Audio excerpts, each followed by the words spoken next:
Let me say this, y'all. This judgment that is happening to Hollywood, it is getting ready to take down every superstar that ever was, from past to now. We will begin, and this is a prophetic word, we will begin to see people having terminal illnesses, being sick, being passed away, and we'll start to have legal trouble. I decided to stop because I felt like I was like dying. My security and stuff were coming into the room at night to check my pulse. Like, people don't know how serious it got. Like, it was legit crazy scary.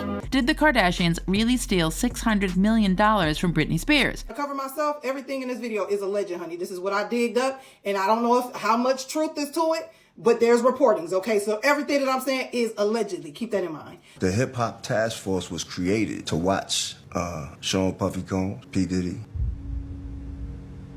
to watch the artists that was connected with P. Diddy, and then it just grew.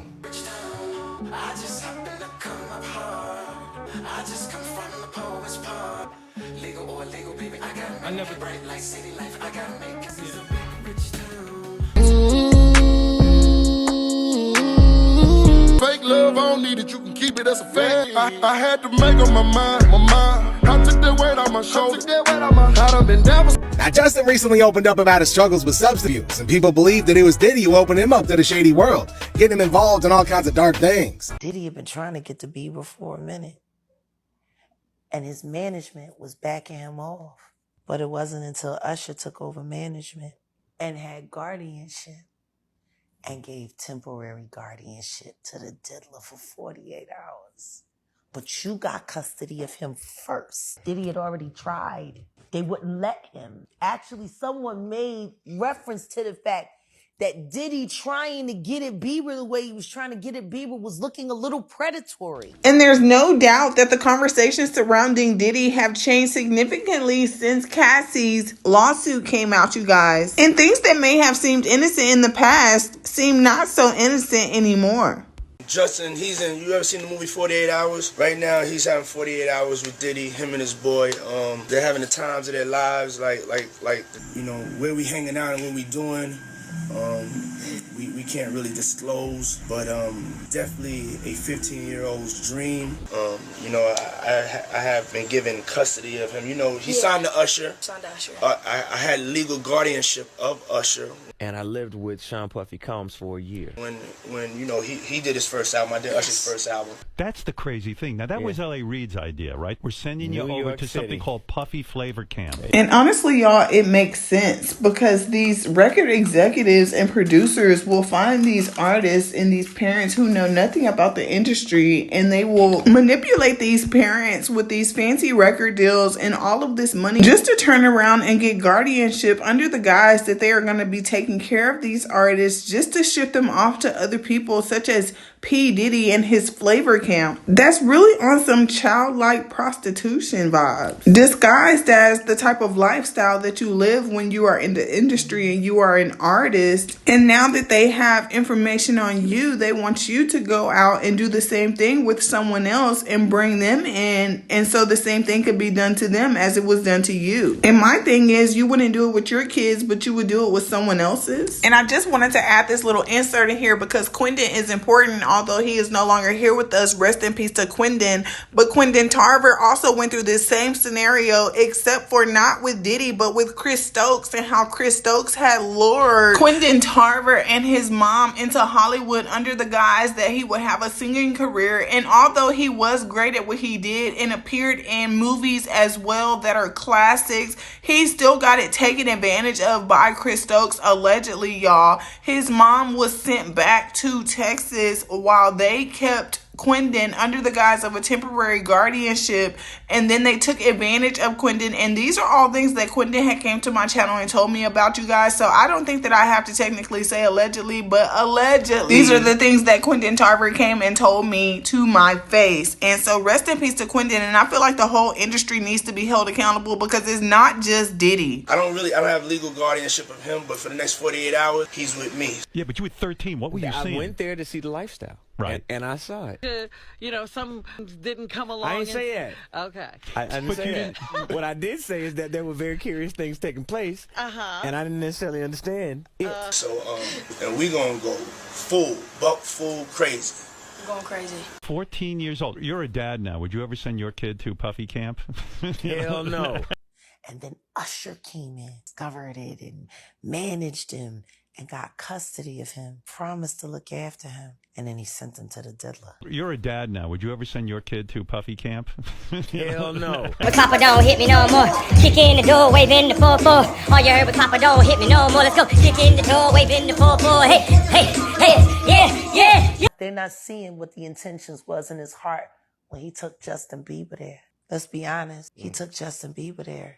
A video of Diddy with a then 15-year-old Justin Bieber surfaced. It was taken while Bieber was visiting Diddy's home, and given all the new allegations, it seemed, well, a little weird. Signed to Usher. I'm signed to Usher. I had legal guardianship of Usher when you know he did his first album. I did Usher's first album. I don't have legal guardianship of him, but for the next 48 hours, he's with me. So and we gonna go full crazy. Everything's good? Selling out arenas and everything? It's starting to act different, huh? You ain't been calling me and hanging out the way we used to hang out. Well, I mean, you try to get in contact with me, you know, through all my, you know, business. You know, partners and whatnot. But you never really got my number, so. Right, okay. My number? Yeah.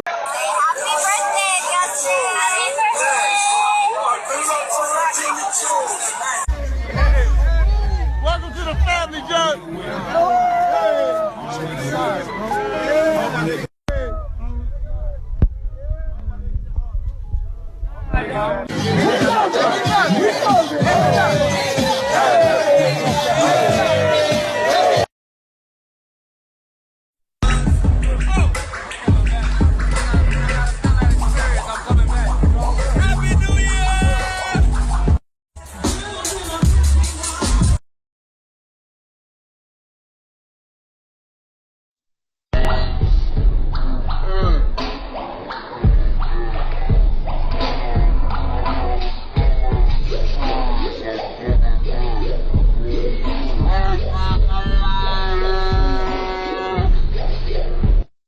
Justin is at Diddy's parties, and in this one video, it looks like whatever Justin is doing, I truly believe that Justin Bieber is a victim. But whatever he is doing in this video with Trey Songz and Odell Beckham Jr.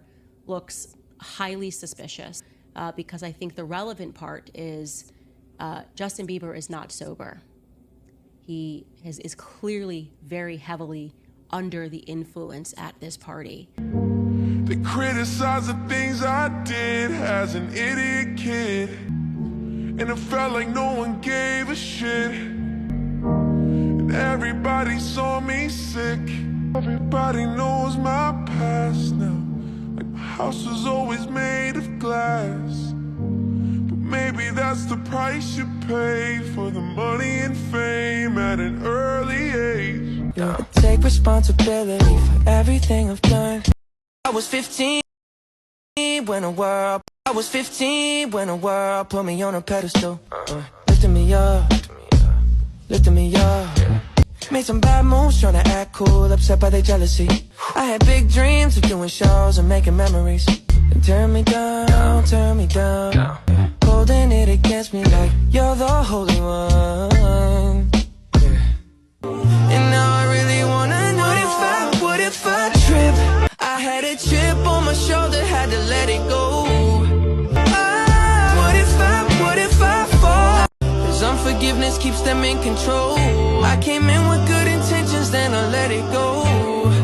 And it's crazy because after everything that Diddy allegedly did to everybody around him, including Justin Bieber, he still thought that in the last days that Justin Bieber was the one who was telling on him. And he thought that Justin Bieber was wearing a wire and was checking him for a wire when whole time it was stuff from his past. And that's the part, honestly, that I have been waiting to tell y'all is about Kim Kardashian, because allegedly she is involved as well with this whole Diddy scheme of things in the music industry. Now, word in these social media streets is the Kardashians is broke, y'all. At this point, the Kardashians is living off credit they don't even have. Now, the question is, why would the Kardashians feel the need to hook up with Diddy in the first place? Were they desperate for freak-offs, or did they have another agenda? Well, according to what fans and supporters were able to find so far, you guys, it seemed as if they needed the money. Well, it seems like the Kardashians and the Jenners are not as rich as they want everyone to think, and that high-dollar lifestyle comes at a cost, which isn't far from the truth. Over the years, the family have landed themselves in a lot of questionable situations involving money.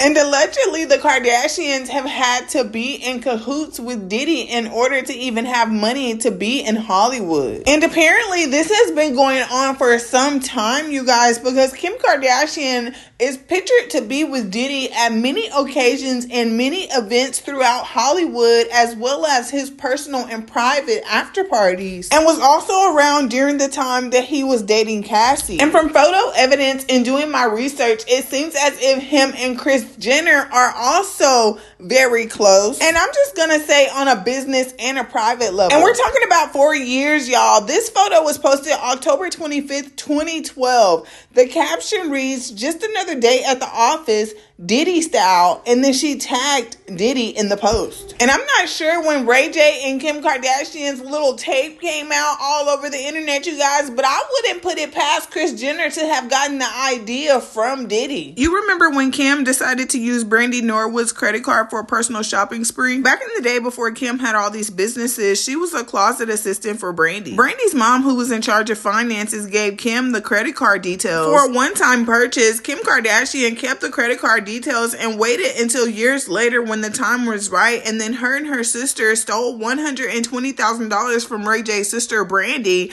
and instead of transferring it to their personal accounts, they funneled it through their boutiques that they had at the time. And who knew that Kim Kardashian could be so slick? So y'all hear me out, because my delusional mind is in overmode, but I feel like that the reason that the no charges were ever brought against Kim Kardashian by Ray J's mom and Brandy's mom is because she got with Kris Jenner and they facilitated a way to get them both paid. And Kris Jenner still could have got the idea from Diddy. I mean, because now when you think about it, like I had said earlier, the conversation surrounding Diddy has changed. And so everything that seemed innocent before doesn't seem so innocent right now. And they were all hanging around each other, you guys, in the same circles around the same time. So who's to say they weren't at the same parties? And it's really one of those situations where it's like smack right in your face, but you would just be real delusional not to believe what's going on. And when you really think about it, what do these people have in common besides being rich? It seems like all of them,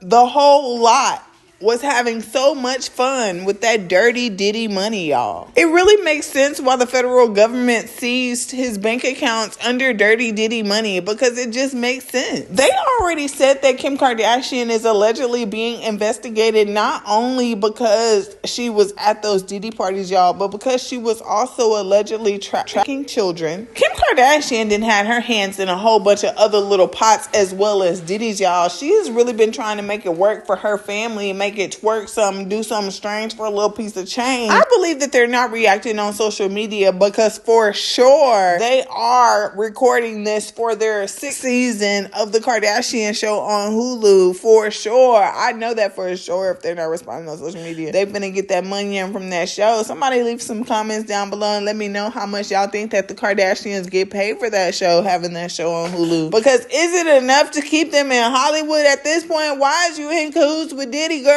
Maybe later on we'll get into that part about her messing with that billionaire who scammed some money from somebody. We talking about billions of dollars, and Kim Kardashian got caught in the airport, y'all, with $250,000 in the trash bag. I kid you not. The bombshell discovery of incriminating video evidence found at Diddy's house has not only rocked the entertainment world, but sent Kris Jenner into a panic retreat. The once unflappable matriarch has vanished, y'all. Going MIA day in the relentless pursuit of the federal authorities. Reports suggest that Kris has fled the country, seeking refuge in a far-off location to escape the mounting pressure and the threat of imprisonment. Kris Jenner's sudden disappearance has fans and supporters running rampant with gossip about what could be. What was now whispered about in the shadows, you guys, has now burst into the public spotlight, and now people are scrutinizing the Kardashians. Kris Jenner, the mastermind in behind the Kardashian-Jenner empire, now finds herself and her children smack in the middle of a Diddy investigation that's sprawling out of control. The connection between Kris Jenner and Diddy's crimes seem to be significant and far-reaching. The video footage in Diddy's possession is rumored to contain damning evidence that could implicate Kris in a web of corruption and illegal dealings. With the Kardashians and the Jenners, it is not just guilty by association. The evidence suggests direct involvement, you guys, that could have far-reaching consequences for everybody. Not just Kim, not just Kris, but also Kylie. And now that Kris Jenner is in hiding, the federal authorities are left with a daunting task. The hunt for her has intensified as federal authorities have done the most to track down the elusive figurehead of the Kardashian-Jenner dynasty. The pressures are high and the anticipation is mounting as they seek to bring her to justice. In the meantime, the legal news tightens around Kris Jenner's empire. The feds have made it clear that if she doesn't resurface to cooperate with their investigation, they will begin to take drastic measures. Everything Kris Jenner owns or the Kardashians own are at risk. From her lavish mansions to her lucrative business adventures. Word in these social media streets is that they're about to freeze her bank accounts.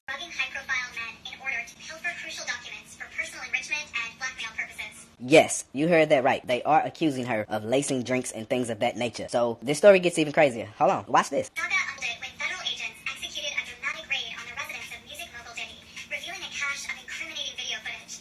This footage reportedly captures Kardashian engaged in activities that have sent shockwaves through the entertainment and legal worlds alike.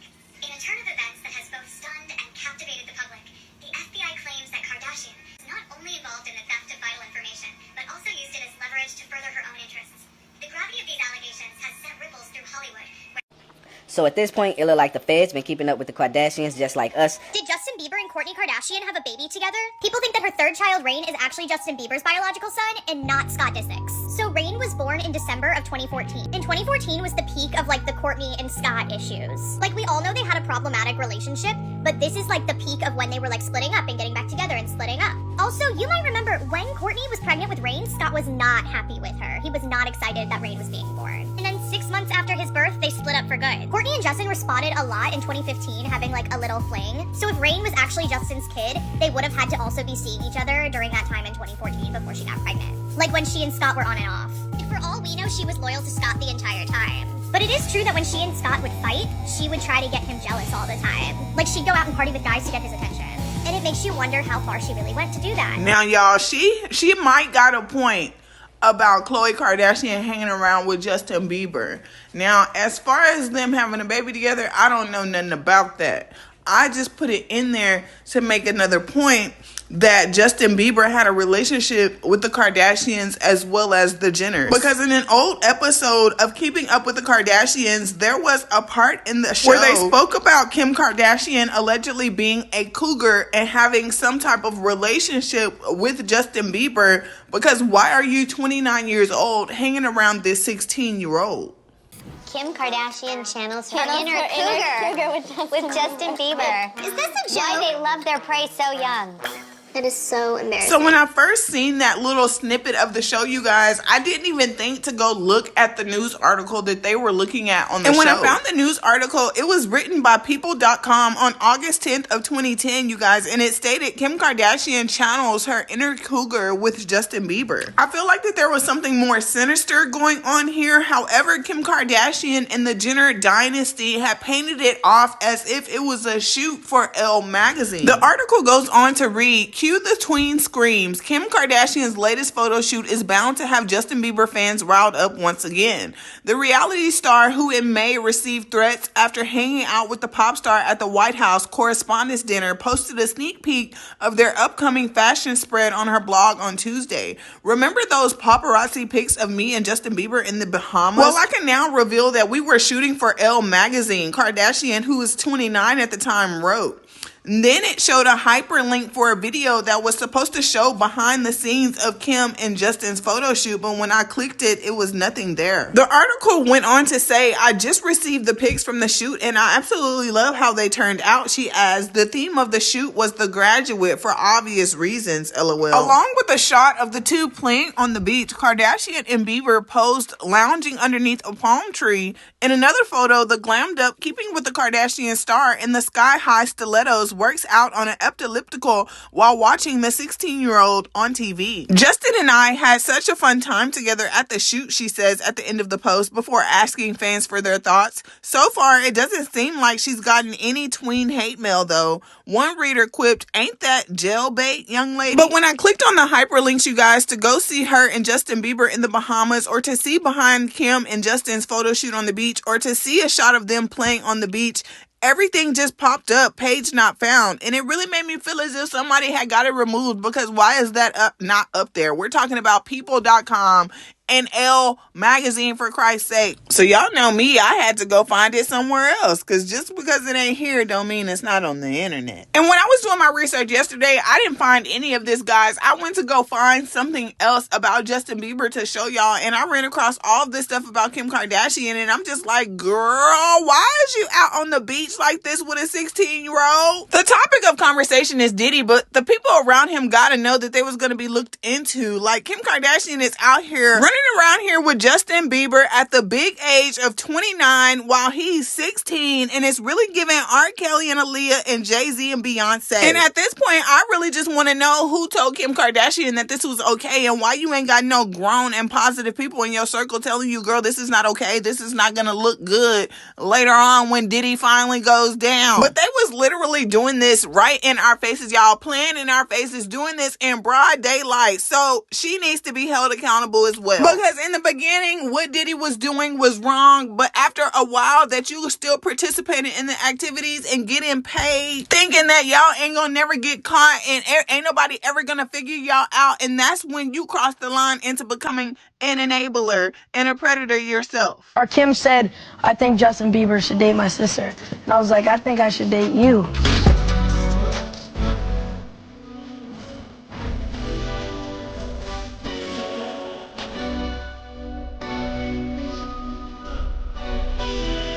Was myself at a Diddy party, didn't know that's how it go. I was in it for a new Ferrari, but it cost me way more than my soul. Wasn't worth all the fortune and fame.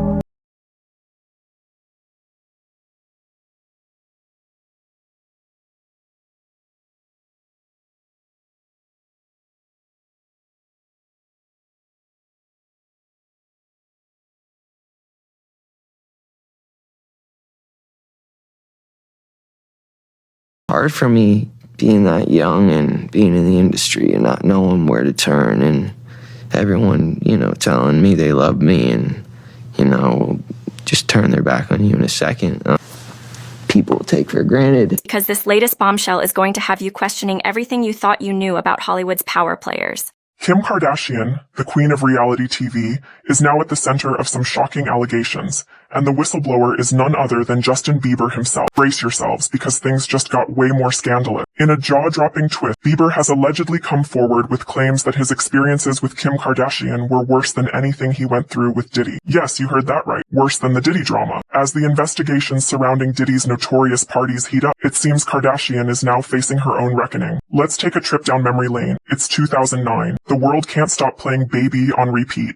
And Justin Bieber is the fresh-faced teen heartthrob winning over millions of fans worldwide. Meanwhile, Kim Kardashian, then 29, is on the rise, transforming from reality TV star to a global icon. Their paths famously crossed at the White House Correspondents' Dinner, and back then, no one could have predicted the storm that was brewing. Rumors swirled for years about a potential connection between the two, but it all seemed like gossip until now. Justin Bieber has reportedly taken legal action, claiming that Kardashian's behavior during his early years crossed serious lines. In fact, he's comparing her actions to those of Diddy, but in a shocking twist, suggests her behavior was even worse. Bieber's allegations are nothing short of explosive, with claims that Kardashian may have taken advantage of him while he was still underage. Now, before you say, wait, is this real life or an episode of Keeping Up with the Kardashians? Let's break it down. Allegedly, Bieber is accusing Kim of engaging in inappropriate conduct with him during a time when he was legally a minor. If these allegations hold any water, it could mean big trouble for Kardashian. Think serious legal consequences and potentially a trip to court.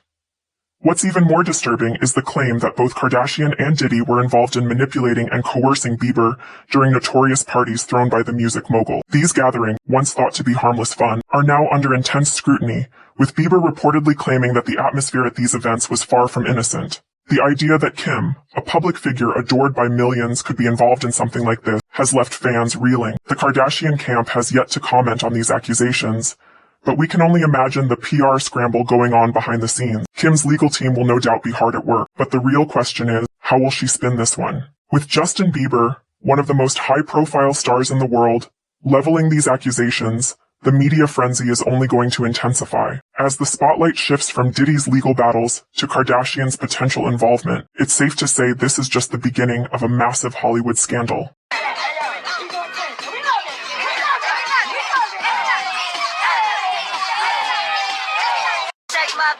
I'ma break it again. Feds keeping it spot. Hey, stays outside like the music's gonna drop. Yeah, she think.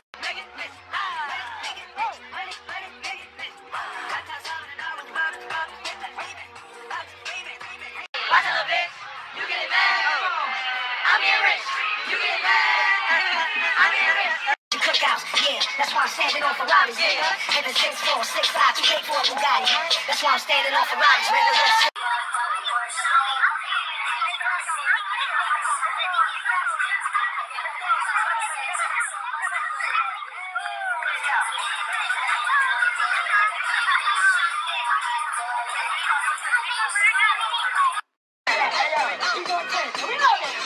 Justin and I were never really in each other's lives until he chose to get sober and was trying to come off of the drugs, almost kind of himself. I decided to stop because I felt like I was dying.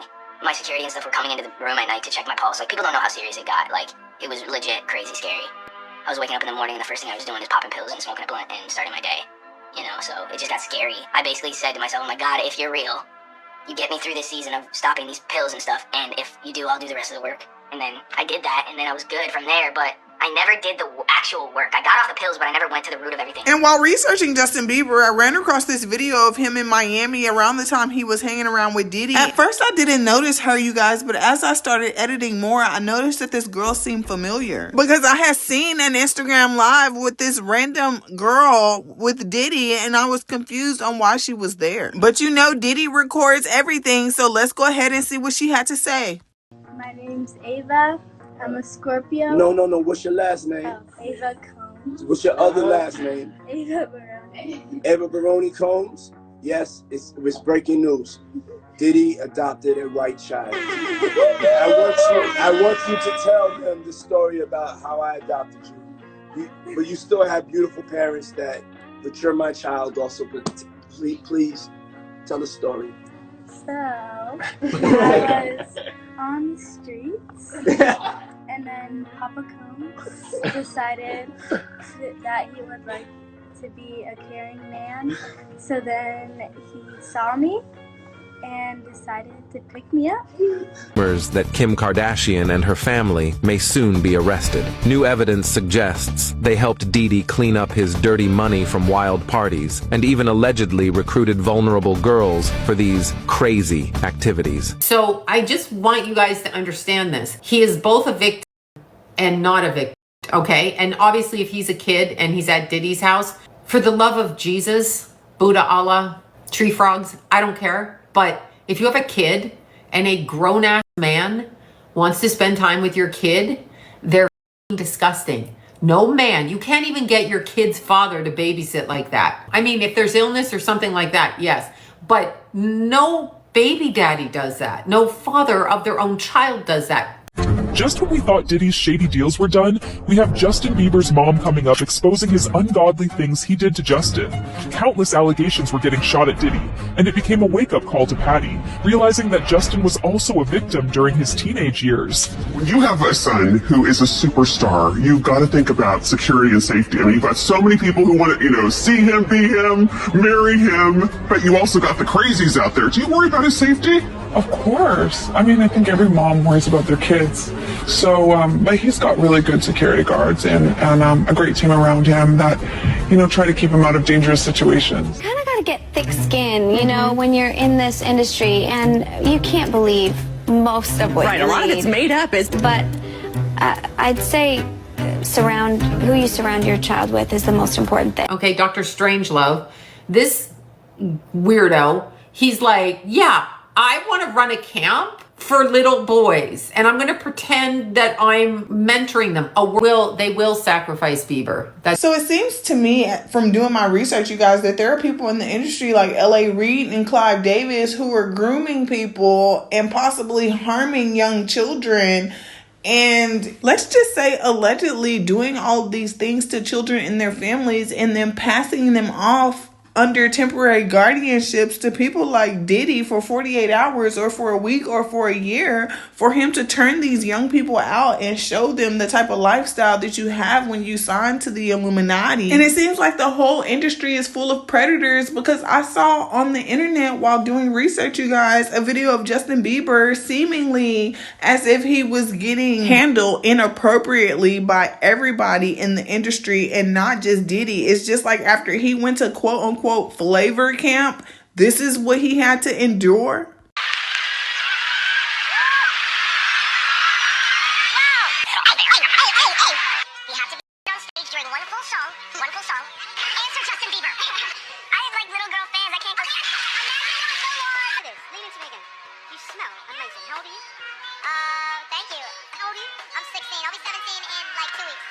Who apparently wanted to know what a Bieber butt felt like. Okay, ladies and gentlemen, for all those in London that don't know what happens to the white man when he comes to a P. Diddy party, this is what happens to the white man. It's so unfortunate. You gotta pull back though, so they can see. That's crazy. Matt, move out the way. You're still alive. Look at that. Look, would you get the drink on his head?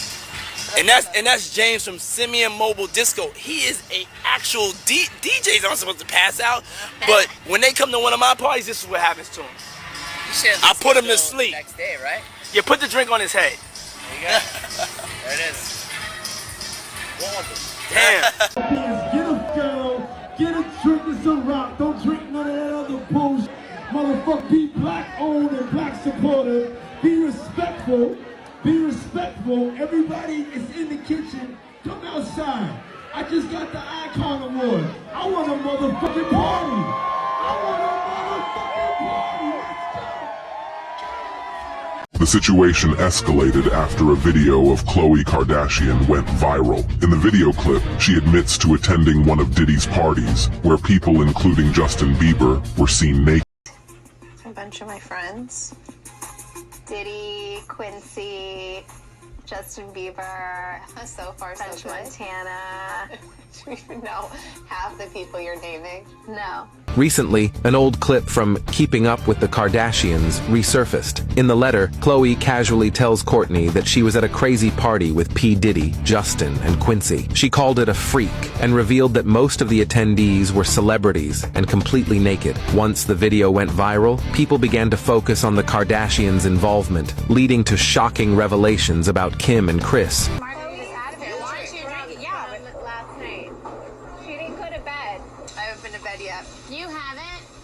Clay when I grow up. I got on a plane at 5:30 a.m. on this party. I think half the people there were butt naked. You would have loved it. When you met Chloe's new crew of friends. You did? Yeah. Stop talking. You met Chloe's new crew of friends. And all I said was yes. Diddy will be proud of you tonight. Are we gonna see Diddy? I don't think he's here. He's out with French Montana and he's in Miami actually. Why would a 16-year-old Khloe Kardashian go on tour with P. Diddy? Chloe, you said that you lost your virginity at 14 with an older man. Now, that's a pretty personal story to share. I feel like I was almost persuaded. Because he was older and I felt that I wouldn't be accepted or cool or whatever. From old episodes of Keeping Up with the Kardashians, the one that was closest to Diddy, it seems, was definitely Khloe. So who was with you this weekend? A bunch of my friends. Diddy, Quincy, Justin Bieber, so far so good. Montana. I know you're known for the parties. When you think of a party or a good time, you think of Puff. You do. But we've been known to party with you a few times. Why would a 16-year-old Khloe be on tour with Diddy? On a plane at 5:30 a.m. on this party. think half the people there were butt naked. For Khloe to be speaking so comfortably on her television show about how she would go to his parties, there are butt naked people there. So this is way back in 2014. So this is confirming. That's all I'm saying, y'all. It's everybody in the industry and everybody that was around Diddy back when Diddy was doing his Diddy thing. They was all doing their Diddy thing too. The Kardashians, Khloe, Kylie, Kim, Kris, everybody, French Montana, they all had their hand in the pot. They all knew what was going on. And now that he going down, all of a sudden don't nobody know nothing. All of a sudden ain't nobody got nothing to say. And now everybody got to be held accountable because they knew what was going on. And I got another point to make after this video coming up next. I love you. I love you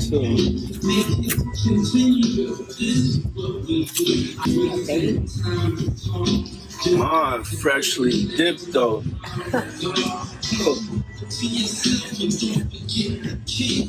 So did y'all see that Diddy's mom has on white nail polish just like his ex-girlfriend Carisha used to have white nail polish? And y'all remember in Cassie's lawsuit, she said that Diddy made the women around him wear white nail polish because it looked good during the freak-offs. So it's very interesting to see his mom wearing the same white nail polish. Yeah, for real.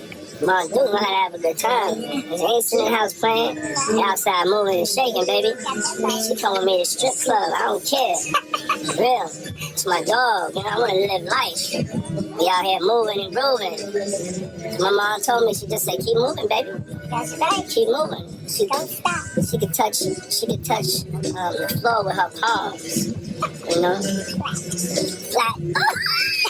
I really don't believe any of the people around Diddy actually like him as a person, that they're just around because he has some type of blackmail on them. Everybody got money and everybody is sneaking and being sneaky behind everybody's backs, and then the men are mistreating the women. They're taking advantage of the newcomers that's coming into the industry because they don't know no better, and there's no protections in the industry. Rather, we're talking about the movie entertainment industry or the music industry. There's no protection for the children that are coming into the industry, you guys. And all of these people, they're like vultures. They're just preying on the young and the innocent and sacrificing them for their spiritual energy so that they can continue to rise and build their own empires. And that goes for everybody in this photo right now. Cassie got tired of it and she was like, y'all not finna stomp out my career because I'm finna get my get back. And I know that's right, Cassie. I'm really learning that lesson right now. It's really heavy in my spirit, y'all, that people want to see you doing good but never better than them. And that goes for anybody in any tax bracket. And from doing my research, y'all, we're gonna have to come back to the Kardashians. We're gonna put a pin in that because I really got some more information to spill on them for y'all. But right now I wants to talk about, I'm not trying to say that Jay-Z or Diddy or nobody else don't have no talent, but I figured out what the men be doing in the entertainment industry. They basically latch on to the hottest commodity at the time. So back then when Jay-Z was almost 30 but not yet there, Beyonce and Aaliyah and Foxy Brown and so was the hottest commodity. Just like Rkelly latched onto Aaliyah and preyed on Aaliyah and manipulated and took advantage of Aaliyah, just the same way as Diddy did Kim Porter and so many more. I really feel like that they're still in creative energy, and I really just don't know what I'm saying or how to explain it, but it's like the people out there, y'all know, if you know what I'm saying. For example, Carisha, Young Miami, a part of the City Girls, her and JT was just fine until she got with Diddy, and then all of a sudden she don't want to do music no more. She don't want to be a city girl no more. She want to be a talk show host. What? And JT is flourishing with her music career on her side of being the City Girls. JT doing what she's supposed to be doing. But Carisha, she talk about she don't want to rap no more. But who coming out with new albums instead? Who coming out with new albums instead, y'all? Diddy. Didn't he just come out with that new Love album? But he dating Carisha. She talk about she don't want to rap no more. Girl, what is wrong? I'm telling y'all, Diddy done stole that girl's creative energy, her creative spirit. And when she got with him, it just seemed like everything started to go downhill for her. And now she is trying to revert back to that Carisha Please because that was the most successful thing she had going on for her during the entire time that she was even messing around with Diddy. Now, I love Saucy Santana, don't get me wrong, but I know the only reason he got on was because Young Miami was messing around with Diddy, and I thought for the longest time, I ain't gonna lie, that I thought him and Diddy might have had something going on. Now, I said what I said. Like a little kid, I'm still standing there. Yeah, I'm really from the trenches. Pretty ass lips make these bitches cop syringes. Mwah. No balls. I got in my Diddy mode. I'm sorry, I started licking my lip. You know what I'm saying? I mean, yo, Diddy, you gave me the ooshkash goosemash. You gave me the ooshkash muaf. The shmoosmash. Diddy. Yeah, son. You know what I mean? You gave me the ooshkash muash. I love it, yo. Yeah, very first time. I got an island, it's called Love Island.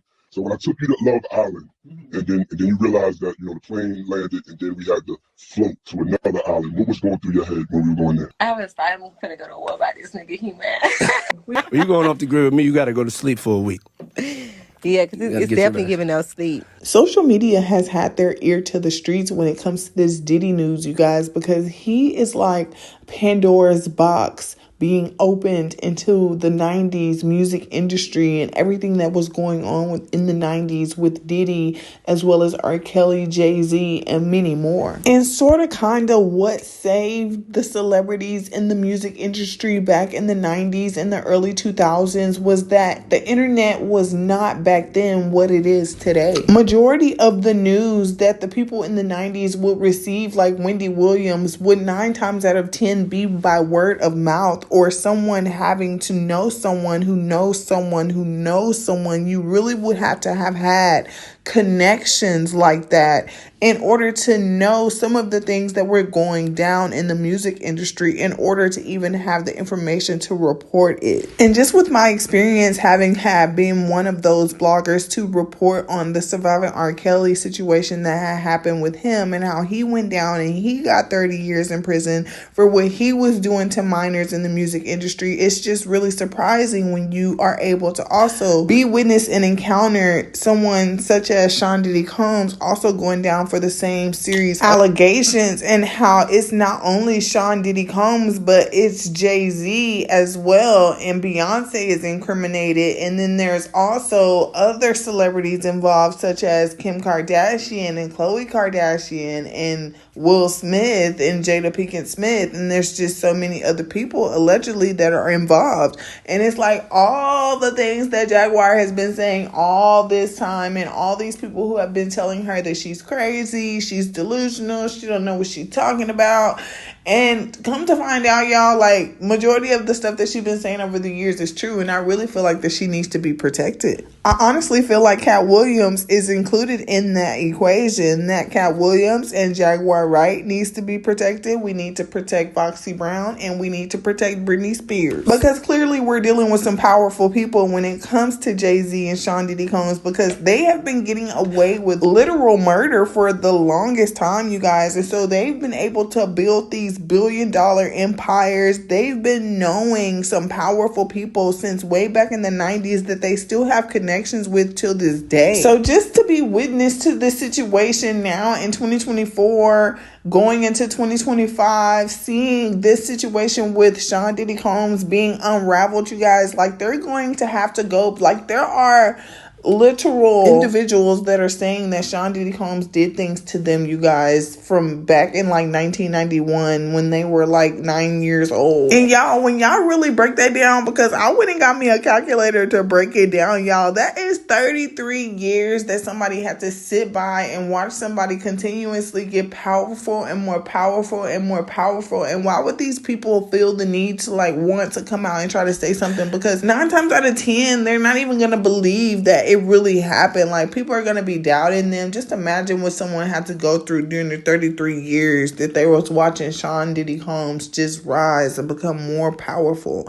And now it's like they're 42 years old and this happened to them when they were 9. And it's like nobody ever cared about them enough to say anything. And it's like now Cassie came out and filed this lawsuit against Diddy, y'all, and really opened up a whole can of worms and really tried to even give him the grace to try to settle with her before she even made the situation public, and he was still being cocky like she couldn't touch him, y'all, and went and filed the lawsuit anyway, y'all, and then he still settled with her less than 24 hours later. And I feel like that's where you messed up at. That was your first mistake. Because I'm not trying to say the feds wasn't already coming, because maybe they were, but I'm just saying that he could have like kept whatever Cassie was going to like tell the public behind closed doors, so that it probably wouldn't even have come out the way that it did. But he, you know, because of his money and his status and his notoriety, his fame, he was feeling himself and he messed himself up, y'all.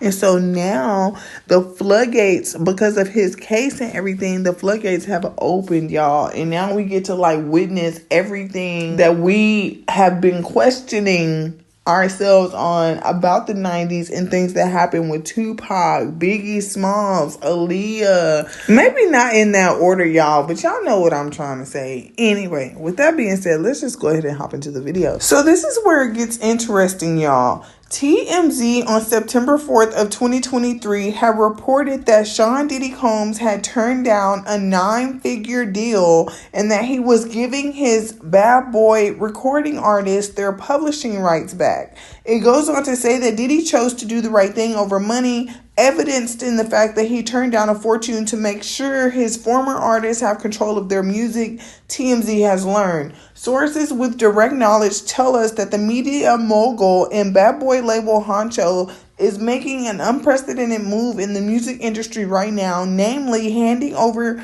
the publishing rights to several of his former bad boy artists and forsaking a lot of cash to do so. Word of this started to percolate just a few days ago when Cameron took to social media to announce that Mase had finally sealed the deal with Puff Daddy and secured his catalog for himself. It sounds like that had been a long time coming, but what we're told is Mase is far from the only ex-bad boy artist to be receiving the rights to their music. Several other artists have recently signed deals with Diddy to do the exact same thing, including some huge names. Our sources tell us that some of the other artists to have gotten a similar deal recently include Faith Evans, The Lox, 112, the Notorious B.I.G.'s estate, and others. By the way, Diddy is hooking up with writers who were working with him too. They're getting a cut in all of this. Here's the kicker. In opting to do this, which we're told Diddy sees as the noble move, he actually sacrificed quite a bit of dough to the tune of hundreds of millions of dollars. Our sources say Diddy has been approached for Bad Boy's entire portfolio and was offered a king's ransom for it all, but he turned that down and chose to go down this route instead. Again, we're told the rationale for this boils down to wanting to revolutionize the industry with this to empower artists and to switch up the dynamic,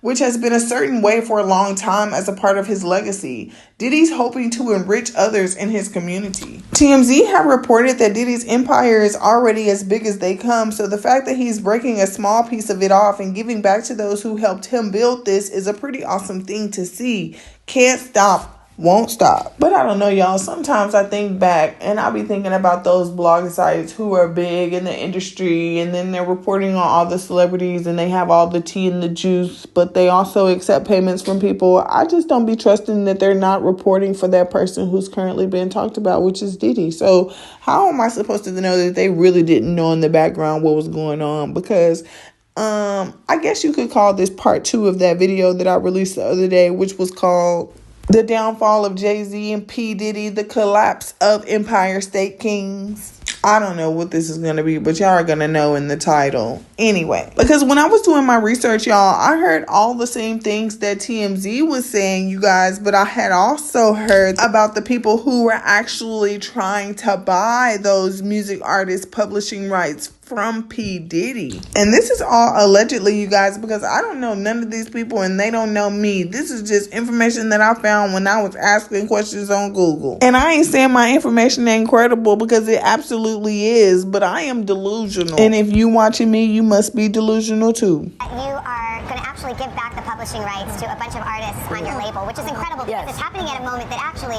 those rights are going for a very high dollar, and many people would keep that money for themselves. Yes, us as a people have to look within and do the right thing. So it was just the right thing to do, and it's reform for the industry and reform for just us as people. Well, you're an incredible human. When TMZ ran the headline, because I do want to call you out, I received the publishing deal. I know what it says.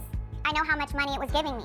I'll tell you, 330 cents. Never can disparage Diddy on any social media site, on any podcast, on any format. $300.30 for a full release of all claims against Diddy and many other players. $300.30. Never have any rights to any claims again over any type of wrongdoings with your music or with any of these parties listed. $300.30.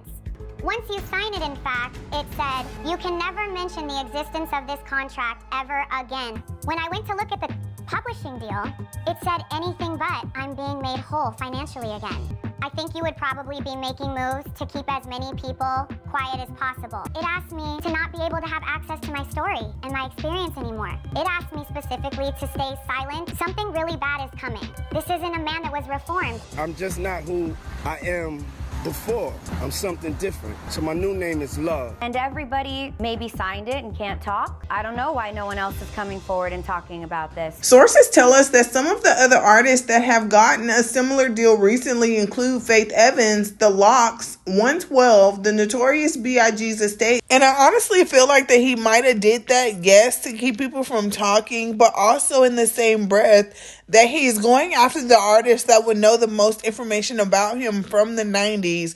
And since NDAs don't stand when there was criminal conduct involved, then they will more than likely use the contract to sign over the publishing rights back to the artist as the NDA, instead of actually using an NDA that has clauses on it when there's criminal conduct being initiated. And I also wanted to add, what is it worth now anyway? Because the money that was made in the 90s off album sales is way different from the money being made these days and times with streaming music. And not everybody is looking for Faith Evans' old albums or the Lox's old albums, because about the only people that's being searched for right now is Tupac and Biggie Smalls. Because the thing that people are now realizing is, yes, he's giving people their publishing back, but nobody is checking for these people no more. And Diddy didn't already earned all of the good money off of the music anyway, so why not throw them the scraps? Because he could have kept the publishing, the scraps, and gave the people back the money that he got over the years for the publishing rights when it was hot, instead of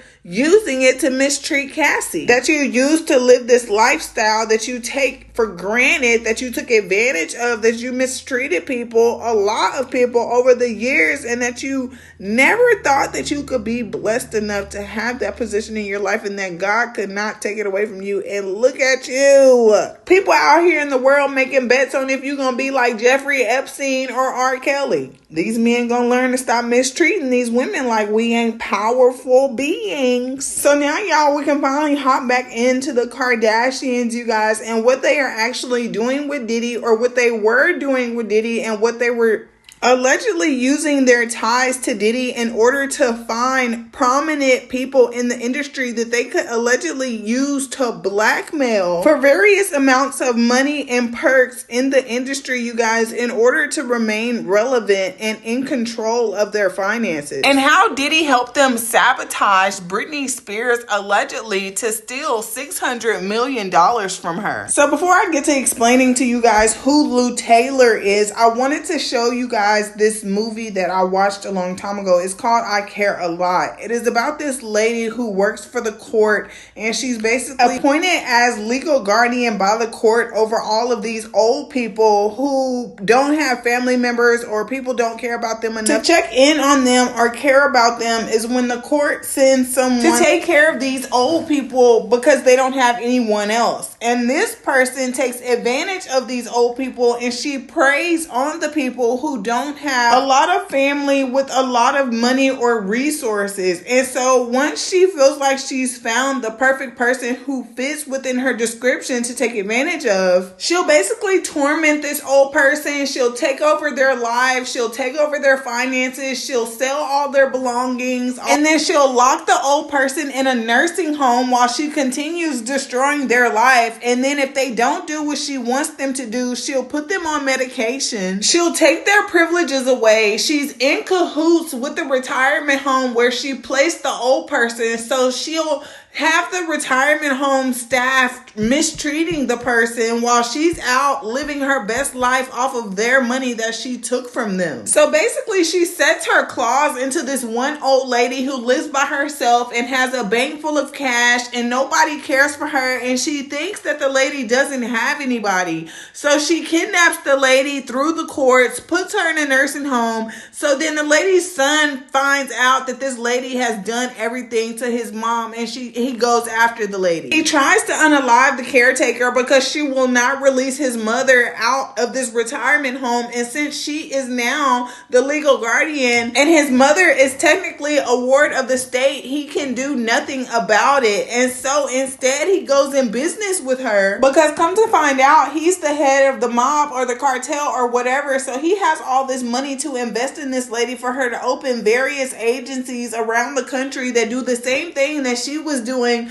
to his mother. And they were really changing the game, you guys, until someone from this lady's past, whose mother she mistreated, came back and unalived her, y'all. And so if y'all haven't watched this movie, take the time out today and go and watch it, because it will really open your eyes to how a lot of people are in the industry and how it really is legal for people just like this lady to go out and make other people like Britney Spears seem like they're crazy and their mental health is off, to the point where she will trick you into a conservatorship, y'all, so she can take advantage of your estate and do what she will with it. Louise Mary Taylor is an American businesswoman and entrepreneur. Taylor became a public figure in January 2008, acting as a singer Britney Spears' family spokesperson amid Dr. Phil's alleged violation of trust in a family intervention. Back in 2004, Lou was working with Spears' younger sister as her business manager, and she eventually ended up getting cozy with her father, Jamie, as well. From then on, she was the family's spokesperson. In early 2008, a small-time Tennessee company with big-time aspirations made a loan to Britney Spears' father, who for years had struggled financially. Less than a month later, after consulting with the owner of the company, TriStar Sports and Entertainment Group, James P. Spears had his daughter placed into a conservatorship,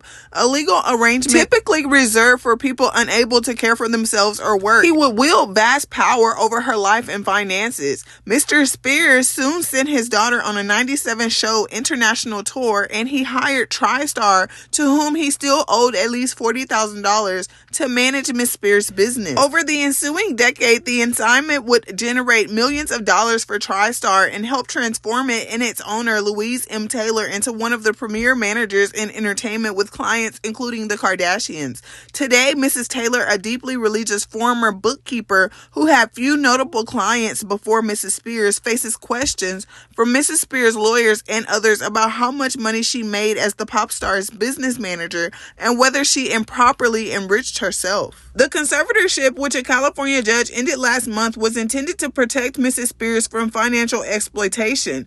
But Mrs. Spears has said that she felt at times that she was coerced to work, and the more she did, the more money she generated, and the more flowed to the lawyers, managers, agents, and other gatekeepers who surrounded the singer, thanks in part to a variety of unusual financial arrangements. Britney Spears' father, Jamie Spears, received a loan of at least $40,000 from TriStar just a few weeks before Britney was involuntarily placed into a conservatorship. The New York Times reports in their dangling new expose on Lou Taylor.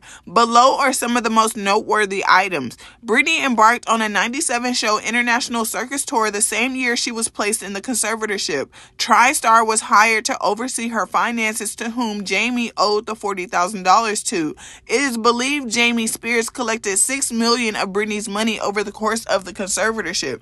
2 years into the conservatorship, the hashtag Britney Spears Foundation was shut down. Tax records showed that one of its final payouts was $42,000 to Taylor's Mercy Ministries, a Tennessee-based Christian group that works with young women with depression, unplanned pregnancies, and other issues. It is also allegedly tried to convert lesbian women to being heterosexual. In 2010, tens of thousands of dollars from Britney's foundation went to a Christian counseling group with ties to Mrs. Taylor and her husband. Jamie at times donated 10% of that income to a church run by the Taylors.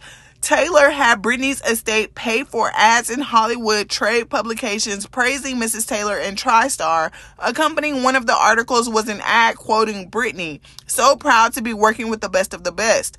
Another ad appeared in 2019 issue of The Hollywood Reporter that featured Mrs. Taylor on the cover as the business manager icon. TriStar will receive 5% of Britney's adjusted gross entertainment revenue, and Lou Taylor's attorney declined to explain what that meant. When Britney canceled Domination, TriStar stood to lose their 5% cut. Taylor asked Jamie to approve a fee of $500,000, and he approved it despite Britney not working. In June of 2019, a law firm representing Lou Taylor sent a hashtag Free Britney supporter a cease and desist. The law firm billed Britney's estate $350,000, which included costs related to Mrs. Taylor's legal action.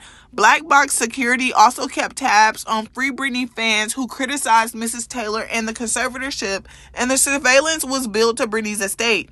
Jamie's lawyer sent 8 cease and desist letters to the Times. Many TriStar employees told the Times they wouldn't talk because they were scared of being sued. Near the center of it all was Mrs. Taylor. According to a New York Times investigation based on court filings, financial records, company documents, and interviews with more than 70 people familiar with the conservatorship, Mrs. Taylor or her businesses. Not long after the conservatorship commenced, accounts for Mrs. Spears were opened at an obscure Tennessee firm, Stonebridge Wealth Management, that Mrs. Taylor co-founded and co-owned. While the firm said it did not receive fees for many services it provided, several other maneuvers appeared to benefit Mrs. Taylor. When a security company hired by Mr. Spears surveilled Free Britney protesters who criticized Mrs. Taylor, Mrs. Spears' estate paid. According to a former employee at the security company, the estate also paid some of Miss Taylor's personal legal fees, leading Mrs. Spears' lawyers to complain to a California court. In 2010, tens of thousands of dollars from Mrs. Spears' charitable foundation went to a Christian counseling group with ties to Mrs. Taylor and her husband,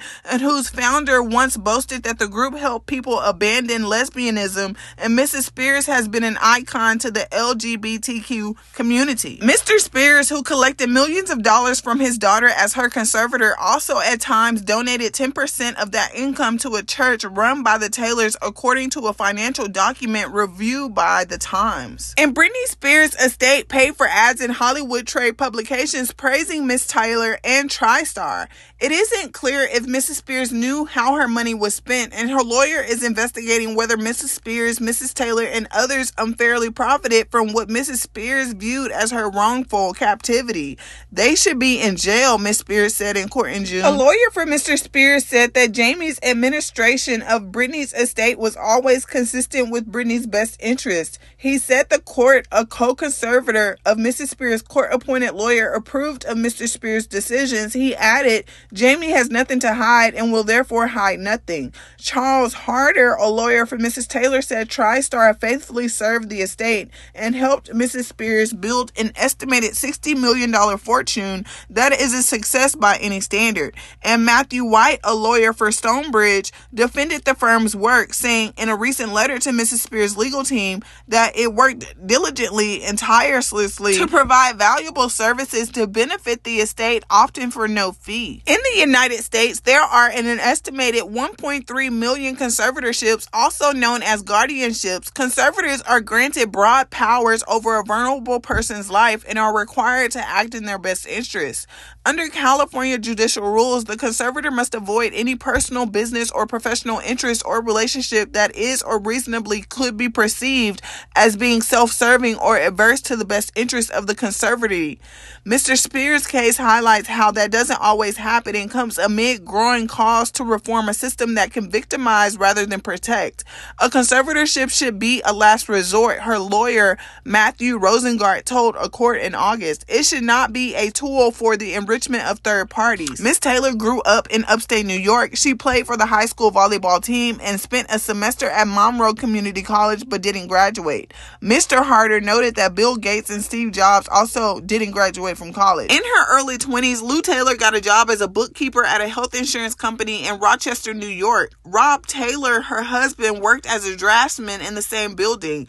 The pair met at a blood drive and got married in 1989 on their 21-foot boat named Perfect. The bride and groom wore white bathing suits. The couple moved to Florida the next year, and Mrs. Taylor joined a management firm that represented entertainers. In 1993, she started TriStar Accounting Group to serve similar clients. Some of Miss Taylor's early customers were amateur athletes who went pro. She also started representing the model Nikki Taylor in the face of many teen magazines in the 1990s. In 2000, Miss Lou Taylor sold the business to the accounting firm Gilman, and Gilman executives soon suspected that Mrs. Taylor was hiding money owed to the company. According to Michael Ryan, a top executive at the time, and another person familiar with what happened, a locksmith changed the locks at TriStar's offices to prevent employees from entering. As an armed security guard stood watch, Gilman's lawyer searched Lou Taylor's files. According to Mr. Ryan and the other person familiar with the matter, she ultimately agreed to pay the money in question. Mr. Harder, the lawyer for Mrs. Taylor, says she had temporarily placed funds in a separate bank account because Gilman wasn't paying bills that it was supposed to. He said TriStar was open about everything and did nothing wrong.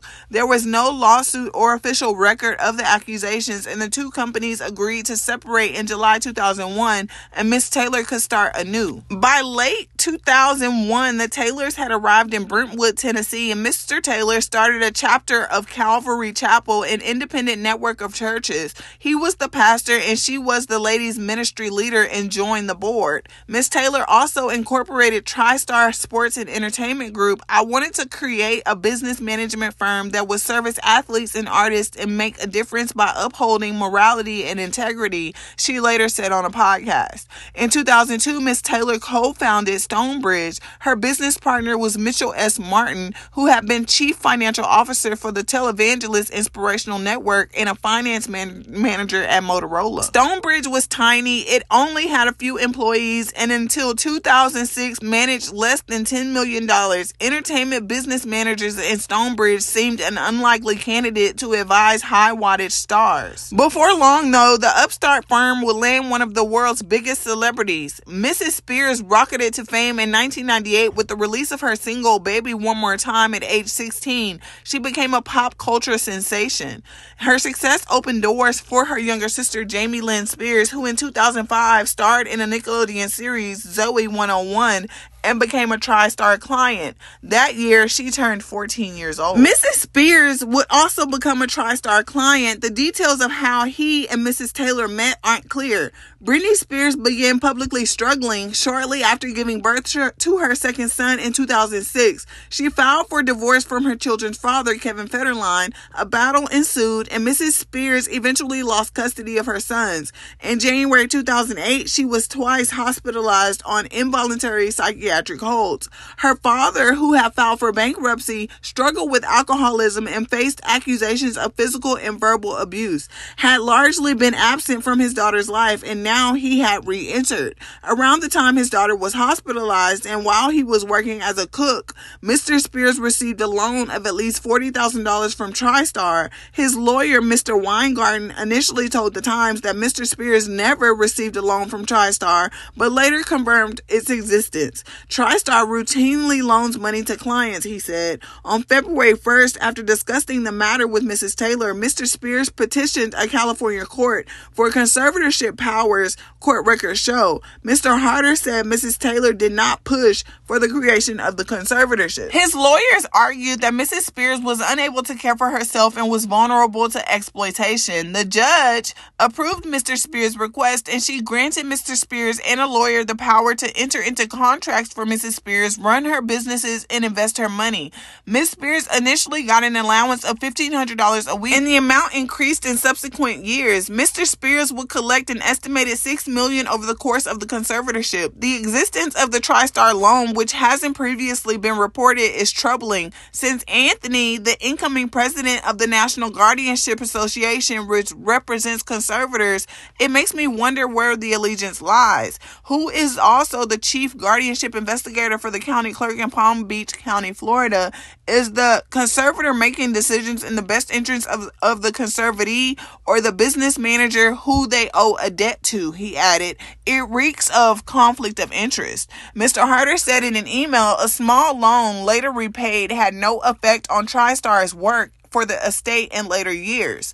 Under California law, conservatorships are reserved for people who cannot feed, clothe, or shelter themselves. Only months after arguing that his daughter was incapacitated and therefore needed to be under his control, Mr. Spears committed her to an 8-month tour named Circus. TriStar was hired to serve as the tour's business manager, handling its finances and accounting. The tour grossed an estimated $130 million. By December 2009, TriStar was finalizing a contract to become the manager not just for the tour, but also for Mrs. Spears' estate. The estate includes many but not all of Mrs. Spears' assets, and the firm's responsibilities including paying bills and cash management. TriStar would receive 5% of Mrs. Spears' adjusted gross entertainment revenue, according to Mr. Harder, who declined to explain what that meant. Around that time, Stonebridge began providing the conservatorship with financial advice regarding 3 accounts held at another firm. Ms. Taylor at the time owned half of Stonebridge, which shared offices with TriStar in Tennessee, according to securities filings obtained via a public records request. In a recent letter to Mrs. Spears' legal team, Stonebridge said it provided the advisory services without receiving any fees or compensation whatsoever. Court documents, however, list about $300 in advisory fees that the estate paid to Stonebridge in early 2012. Mr. White said that those fees were for discrete administrative work requested by Mr. Spears, but he wouldn't elaborate. The question is whether Stonebridge was selected because it was the best suited to serve Mrs. Spears, or because Mrs. Taylor had a stake in the company, since Michael, a forensic accountant and certified fraud examiner. Mr. Harder said TriStar featured Stonebridge on a list of recommended financial advisors, but that it was up to clients to choose. Stonebridge is on the list because it is a boutique that provides high-level services, he said. He added that Mrs. Taylor's practice was to disclose her ownership stake in Stonebridge. Mr. White said that the relationship between Stonebridge and TriStar has been accurately disclosed. Ms. Taylor sold her stake in Stonebridge in 2013, but the terms weren't disclosed. And since then, Mr. White said Mrs. Taylor has had no role in the management or operations of Stonebridge. The deal included a provision in which Mrs. Taylor would refer clients to Stonebridge, though she could also point them to other investment advisors, Mr. Harder said. As of 2016, TriStar and Stonebridge shared clients like the country music stars Martina McBride, Brian Kelly, and Tyler Hubbard, who each had millions of dollars. At Stonebridge, according to another Stonebridge client roster, in April of 2020, Stonebridge entered into a paid consulting agreement with Mr. Spears in his capacity as conservator. 3 months later, a lawyer for Mr. Spears told the court that he was considering consolidating his daughter's money in one place. Mrs. Wiles said that Mr. Spears had been vetting Stonebridge as an investment advisor for 13 years. Around the same time, Jamie Lynn Spears petitioned the court to move funds in her sister's trust to an account advised by Stonebridge. Jamie Lynn Spears later withdrew the petition. Her lawyer, George Short, said that there was no story here but wouldn't elaborate. Britney Spears' lawyers at the time, Samuel Ingham, had earlier expressed concerns about ties between TriStar and Stonebridge, according to a court filing In response, Mrs. Wild wrote that Stonebridge was independent from and not affiliated with TriStar. The filing didn't mention that Mrs. Taylor co-founded and previously owned half of Stonebridge. Two former senior TriStar executives said that the firm's finances were kept under such tight wraps that they lacked access to basic information like the company's balance sheets and income statements. One of the most secretive accounts at TriStar belonged to Britney Spears. Every year, bookkeepers at TriStar conducted a lengthy court-mandated accounting of her estate. The resulting documents were both extremely specific and extremely vague. They listed some of the performers' expenses in minute detail: $4.98 at Walmart, $8.08 at Mrs. Fields' cookie shop. Yet the conservatorship has acknowledged it wasn't providing a complete description of all the estate's transactions, and it would be impractical to fit the business activities and transactions into the form of the traditional accounting. The conservatorship disclosed in numerous court-approved reports. In the public versions of the court documents, which are heavily redacted, do not show how much money TriStar received from the estate. In July, Mrs. Spears for the first time was allowed to choose her own lawyer, and she hired Mr. Rosengart, a former federal prosecutor.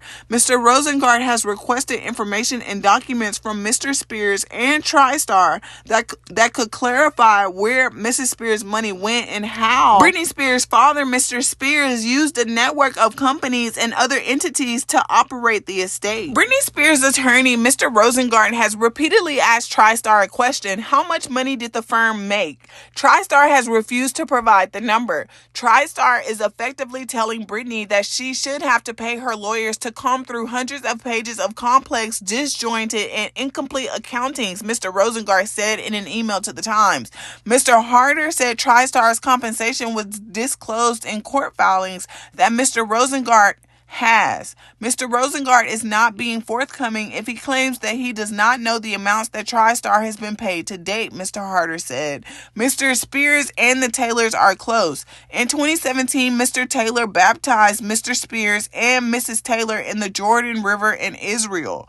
Mr. Spears at times gave 10% of his conservatorship income to the Taylors' Calvary Chapel, Brentwood, a practice known as tithing, according to a 2010 financial document. Mr. Spears gave tens of thousands of dollars in one-year loan to the church, which is about 500 miles away from where he lives in Louisiana. How Jamie spends his personal funds is not a matter of public interest, his lawyer said. It was not the only money that originated with Mrs. Spears that went to religious causes linked to the Taylors. Before the conservatorship began, Mrs. Spears created the Britney Spears Foundation. Its main reason was to support a children's arts camp. 2 years into the conservatorship, the foundation was shut down. Tax records show that one of its final payouts was $42,000 to Mercy Ministries, a Tennessee-based Christian group that works with young women with depression, unplanned pregnancies, and other issues. The Taylors have donated money to Mercy, and Mercy has donated to Calvary. Mercy's website at one point thanked the Taylors for consistently pouring your time and energy into the group. While Mrs. Spears has been a vocal supporter of the LGBTQ community, Mercy has not. In her 2013 book, Mercy's founder Nancy Alcorn said, Mercy helped people who previously identified as lesbians to adopt what she called a healthy and biblically based sexuality, and she said being gay was a product of sexual confusion. Mercy's chief executive said the group's thinking has evolved. Nina, the former director of the Spears Foundation, said that she was surprised to learn of its contribution to Mercy. She said that Mrs. Spears had wanted the foundation to stay away from religious causes, and I would not have advised that they receive funding, she said. The lawyer for Britney Spears' father has said that Mrs. Spears supported making this donation. And since the conservatorship began, Mrs. Spears has gone on 2 international tours, released 4 albums, and been a judge on the reality show The X Factor.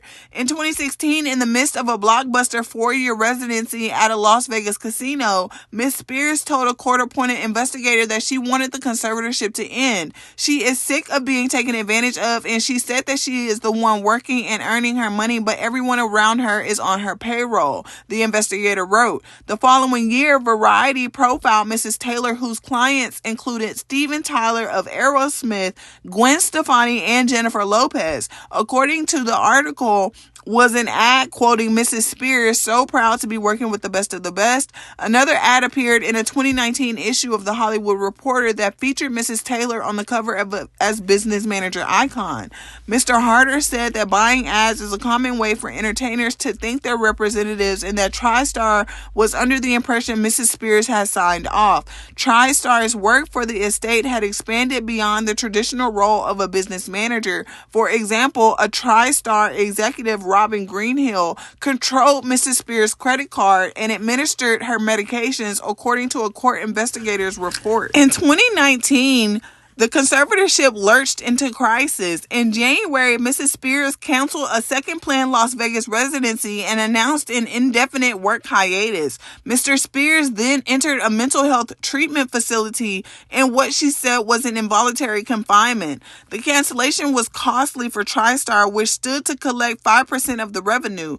Court documents show that Mrs. Taylor then asked Mr. Spears to change the structure of TriStar's compensation so that the firm would automatically receive at least $500,000 a year. Mr. Spears approved, drawing protests from Mrs. Spears' lawyer at the time. Mr. Spears' confinement turbocharged the Free Britney movement, and the vocal group of fans questioned whether Mrs. Spears was in the conservatorship against her will. They accused Mrs. Taylor of exploiting the singer. In June of 2019, the law firm Sidley Austin sent a cease and desist letter on Mrs. Taylor's behalf to a Free Britney supporter whose website she claimed was defamatory. The law firm billed Mrs. Spears' estate $350,000, which included costs related to Mrs. Taylor's legal action. Mr. Ingham, who was Mr. Spears' lawyer at the time, said in a court filing that the payments were probably an impermissible gift of the conservatives' funds to Mrs. Taylor and called for an independent review of all legal fees billed to the estate. Mrs. Spears' estate also paid for black box security, which monitored her phone and secretly recorded her in her bedroom, according to Alex Vlasov, a former Black Box employee and whistleblower. Screenshots of Mrs. Spears' text communications were shared with Mrs. Greenhill, Robin Greenhill, the TriStar executive. Black Box also kept tabs on Free Britney fans who criticized Mrs. Taylor in the conservatorship, according to internal Black Box documents. The surveillance was billed to Mrs. Spears' estate. Mr. Harder said it was inappropriate to bill for the legal and security services because Mrs. Taylor incurred them only as a result of her work for the estate. In November of 2020, TriStar stepped down as the estate's business manager amid growing calls to investigate the firm. Mr. Harder said that TriStar resigned after its staff received threats. The Times contacted roughly 200 people who worked at TriStar over the past decade. Mr. Harder sent 8 cease and desist letters to the Times demanding that reporters stop contacting employees and clients. One of Mr. Harder's colleagues emailed former TriStar employees warning of legal repercussions if they spoke with the Times. Many employees told the Times they wouldn't talk because they were scared of being sued. On a recent Sunday morning, Mrs. Taylor arrived at the newly remodeled Calvary Chapel, Brentwood. About 60 people showed up for the service. A Christian rock band preceded Mr. Taylor's sermon. Dressed casually in sunglasses, slacks, and an oversized plaid shirt, Lou Taylor swayed to the music. She held her left hand aloft, displaying a ring with love spelled in tiny diamonds.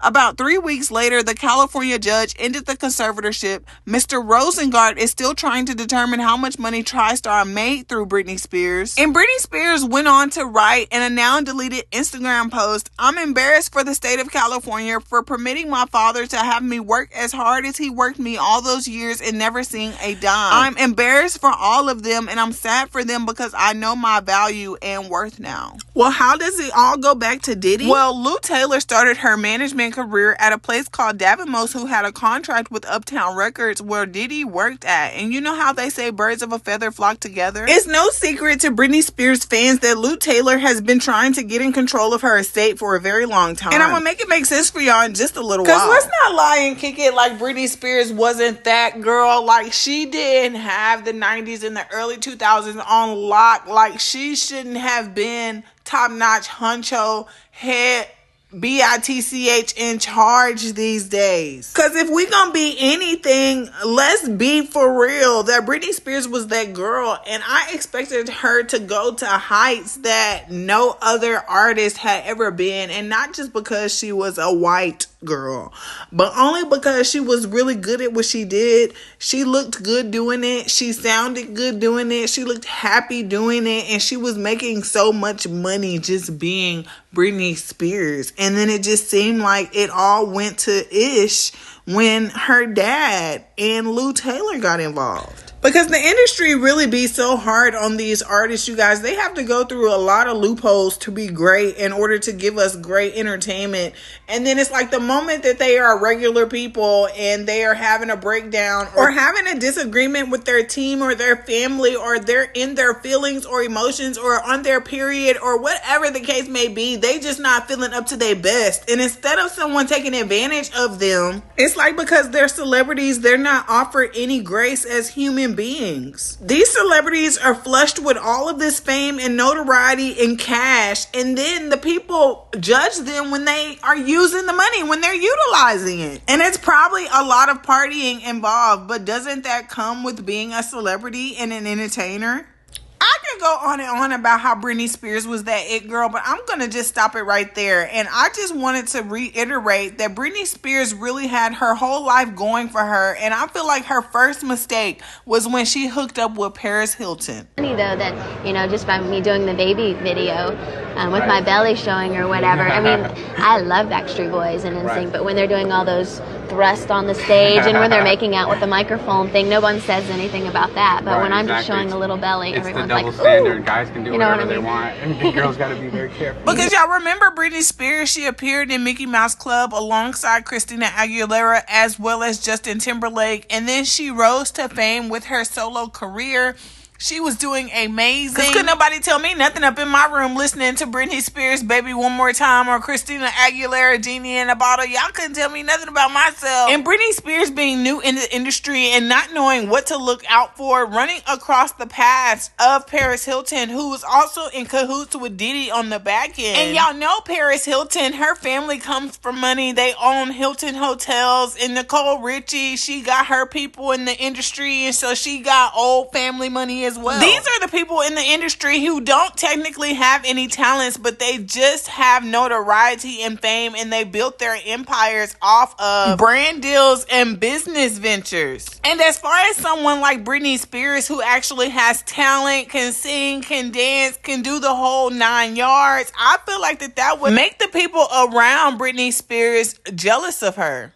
Just because of the simple fact that they're bored, they rich, and they don't got nothing to do. I'm pretty sure Paris Hilton knows some things about Diddy, one thing or another, some deep dark secrets, because this girl's been around him for a long time. And one thing that makes my ASS itch is someone who has been around someone for a long time, have partied with them in public and in private, and then everything is all good and gravy when the federal authorities aren't involved. But when the federal government gets involved, then all of a sudden you don't know nothing, you ain't seen nothing. But I bet you was on one of them videotapes though. I bet you and Kim Kardashian was up in the cut, y'all was up and stuck. I said all of that to say that Britney Spears did not know what she was getting herself into, and she was really walking around like Paris Hilton would never do her no wrong, and that's her BFF, and she can trust her with her life. When I can tell y'all right now, Paris Hilton never had good intentions for Britney Spears. Britney Spears was just misguided in the industry because, like I said, people be trying to steal people's spiritual energy, like it happened with Quentin Tarver, you guys, like it happened with Aaliyah, like it happened with Justin Bieber, like it happened with Usher. It's just a long line of artists who come into the industry expecting fame and notoriety and riches and gold, and they get that, but they also receive a lot more because they are doing things like this in the industry, y'all. In order for you to get into the movie industry or the music industry, you got to be willing to do some strange things for some pieces of change. And basically, from my research, if you ain't willing to get down with the get down, then you not welcome in the industry. I'm gonna tell y'all now, Paris Hilton didn't have an ounce of loyalty in her body for Britney Spears. Who she was loyal to, though, was Kim Kardashian. That was her best friend. I wasn't even around back in the day, and I can tell you what happened. Britney Spears got famous in the industry. People was hearing about her on the come up. Paris Hilton, Lindsay Lohan, and Kim Kardashian latched on to her as BFFs in the industry. She was still performing for a little while, doing her thing, you guys, and then she got into it with the wrong crowd. Paris Hilton put her in touch with Diddy, y'all, and this was back in the day when Diddy was slanging Cassie around the hallways. Britney Spears didn't even realize that she was sitting right in the lion's den, y'all. She was literally partying with the devil, y'all, not even having a clue who she was even hanging around. She didn't even know. Just poor Britney Spears. She didn't even know. Britney Spears was oblivious to the plot that was at hand. Diddy had already got Cassie. He already had his claws in Cassie from the moment Cassie came into the industry, y'all. He put his claws into her. He manipulated her. He gaslit her mentally, physically, emotionally, abused her, y'all. And hey, who's to say Britney Spears didn't know? Who's to say she didn't hear anything through the grapevine about Diddy putting hands on Cassie or how he treated Cassie or whatever the case may be? Who's to say she didn't know? Maybe she knew and she just didn't care because it wasn't happening to her and it wasn't her life and she didn't have to go home with him. So why was it anything for her to care about? And I understand that aspect as well. And I ain't gonna sit up here and lie to y'all and tell y'all that I read Britney Spears' book. I tried to get it, but I ended up not even buying the book. So I really don't know word for word what she said in her book, but I do know that she wrote about certain celebrities and certain situations that was going on in her life at the time and how she feels like that she was sabotaged in the music industry and that Diddy basically set her up and helped Paris Hilton get her hooked on those drugs, you guys. And that basically was it for Britney Spears, because for Britney Spears to get a hold to some stuff that she really ain't got no business doing because she in the music industry, so they doing all types of ketamine and GHB and Tunchi and all that other stuff. She getting a hold to that stuff, y'all.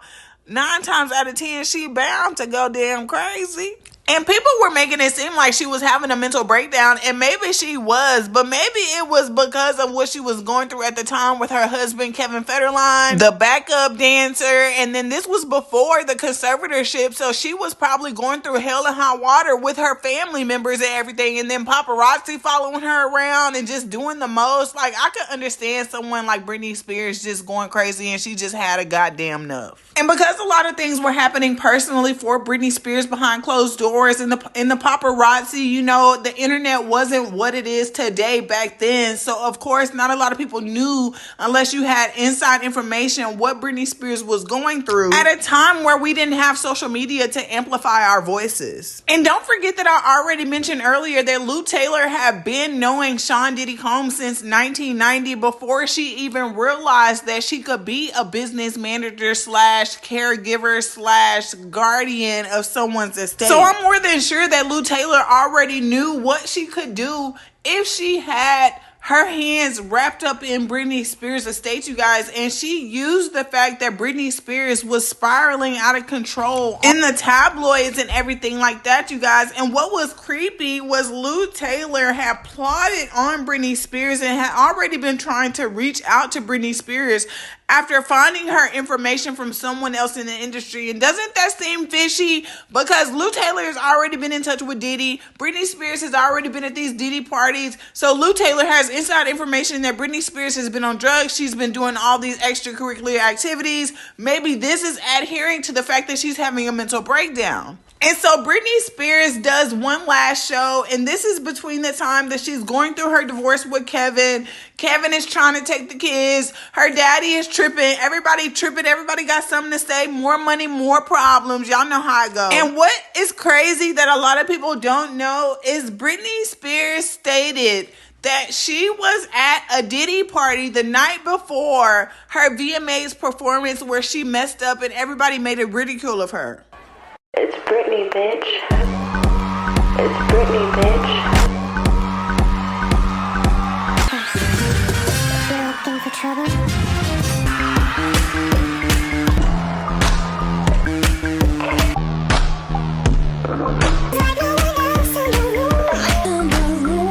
I never watched the performance before today, but she seemed like she was holding her own, but it was creepy how Diddy was watching her. Like he was waiting to put the plan in play. Black Star, most deaf quality. Girls so them bad hoes try me. They try me. This is Martin Luther King in the club. King Does. With a bad bitch in his hand and she down for whatever. In the back of his mind is better. And she knows. She knows. And I know she knows. And I know she knows. And deep down she knows. She knows. And I know she knows. And I know she knows. Alright. Alright. Alright. Can't believe what you do for me. Alright. Alright. Can't believe what you do for me. But alright. Damn if I do. Damn if I don't.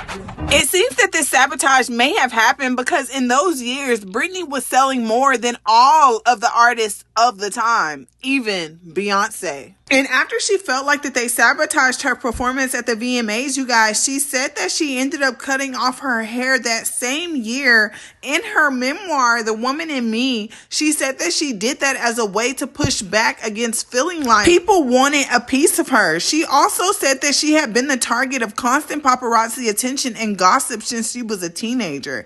And the incident was captured on camera by paparazzi and became an infamous pop culture moment, and it also contributed to a media narrative that Spears was becoming erratic, which led to welfare checks and psychiatric holds in the early 2008s. Also in 2007, you guys, in July to be exact, there was an email that was floating around on the blast.com, you guys, and they said that it was an actual email from Britney Spears to her attorney about Lou Taylor before she even knew who Lou Taylor was. The email is dated Tuesday, July 10th of 2007 at 8:07, you guys, from Britney Spears. It says, Gary, since you are my lawyer, even though I don't know if you are really trying to protect me or not, but there is a crazy lady, Lou Taylor, that has been sending stuff to my house. How did she get my address and why can't you stop her? I don't know her. She is a stalker. She is really terrifying me and my babies. If she knows where I live, then she can just show up here. She sent me a fucking pink hat and she is writing letters like she is my mother. She has been stalking me since Malibu and it needs to stop because I don't have security and Sam refuses to stay over every night because he has 1,000 dogs to go feed and I have my babies and Landon and she keeps saying I am possessed and that she needs to come and kill these spirits. I am asking you for help, please. The gated community cannot or will not keep stalker mail from reaching my front door. The maid let the FedEx guy in and that's how this hat got here. We told her 1,000,000 times to leave me alone and now she is saying she is going to go visit my drunk ucking father in Kentwood. I don't care about him, but she could easily find my mother and hurt her. What am I supposed to do when Sam is not here? I am scared. Can you call him and tell him how important it is that he needs to stay here every night because it's like no one is listening to me. And now she sent me pictures of her and a man and butterflies and she is really crazy. Do you care about me? Because I cannot sign your checks if I am ... And then she went on to sign it, your client, Britney Jean Spears. And in 2008, Lou Taylor did just that and convinced Britney Spears' dad, Jamie, to put her under a conservatorship. Diddy had been trying to get to Bieber for a minute. And his management was backing him off.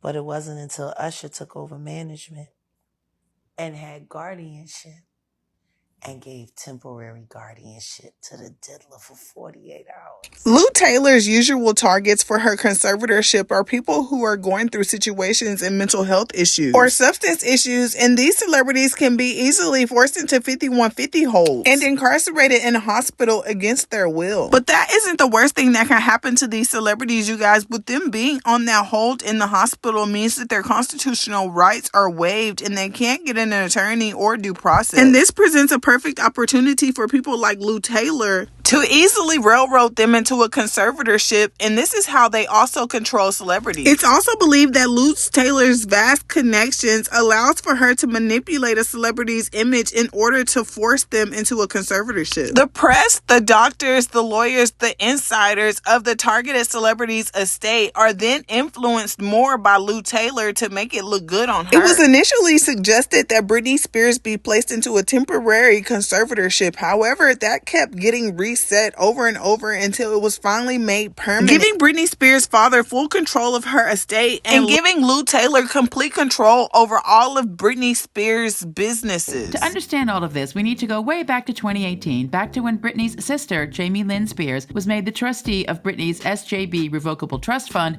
which protected all the singer's pre-conservatorship assets. Lou Taylor pulled a lot of tricks to keep an eye on Britney, including allegedly monitoring and surveilling Britney Spears' phone and private conversations, according to a former security member that worked for Lou Taylor.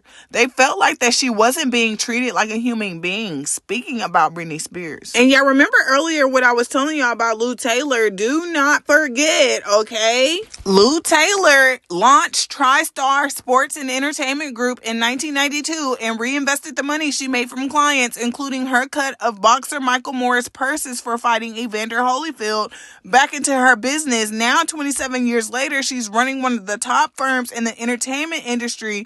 But this was all off the back of Britney Spears, you guys, with the help of Diddy and Kim Kardashian and the whole lot. But I'm just not going to get too far ahead of myself, and I'm just going to go ahead and break it down for y'all and make it make sense for y'all so we can make it make sense for you. TriStar Entertainment handled Britney Spears' affairs from 2008 to 2020. And even though we didn't know any of this going on at the time, you guys, all of this stuff is coming out into the open now in the public eye in the era of social media, you guys, because of what was found in Diddy's house when it was raided in Miami and in Los Angeles, and what was found in there pertaining to Kris Jenner and Khloe and Kim Kardashian, as well as Kylie Jenner and Kris Jenner and Lou Taylor, y'all. That's what I'm trying to tell y'all, so just listen. The New York Times had wrote an article about the surveillance apparatus that surrounded Britney Spears. An accountant by a former employee of the security team hired by Mrs. Spears' father created the most detailed portrait yet of the singer's life under 13 years of conservatorship. So in 2008, when Britney Spears' father, Jamie, and the security firm Lou Taylor he hired to protect Britney Spears ran an intense surveillance apparatus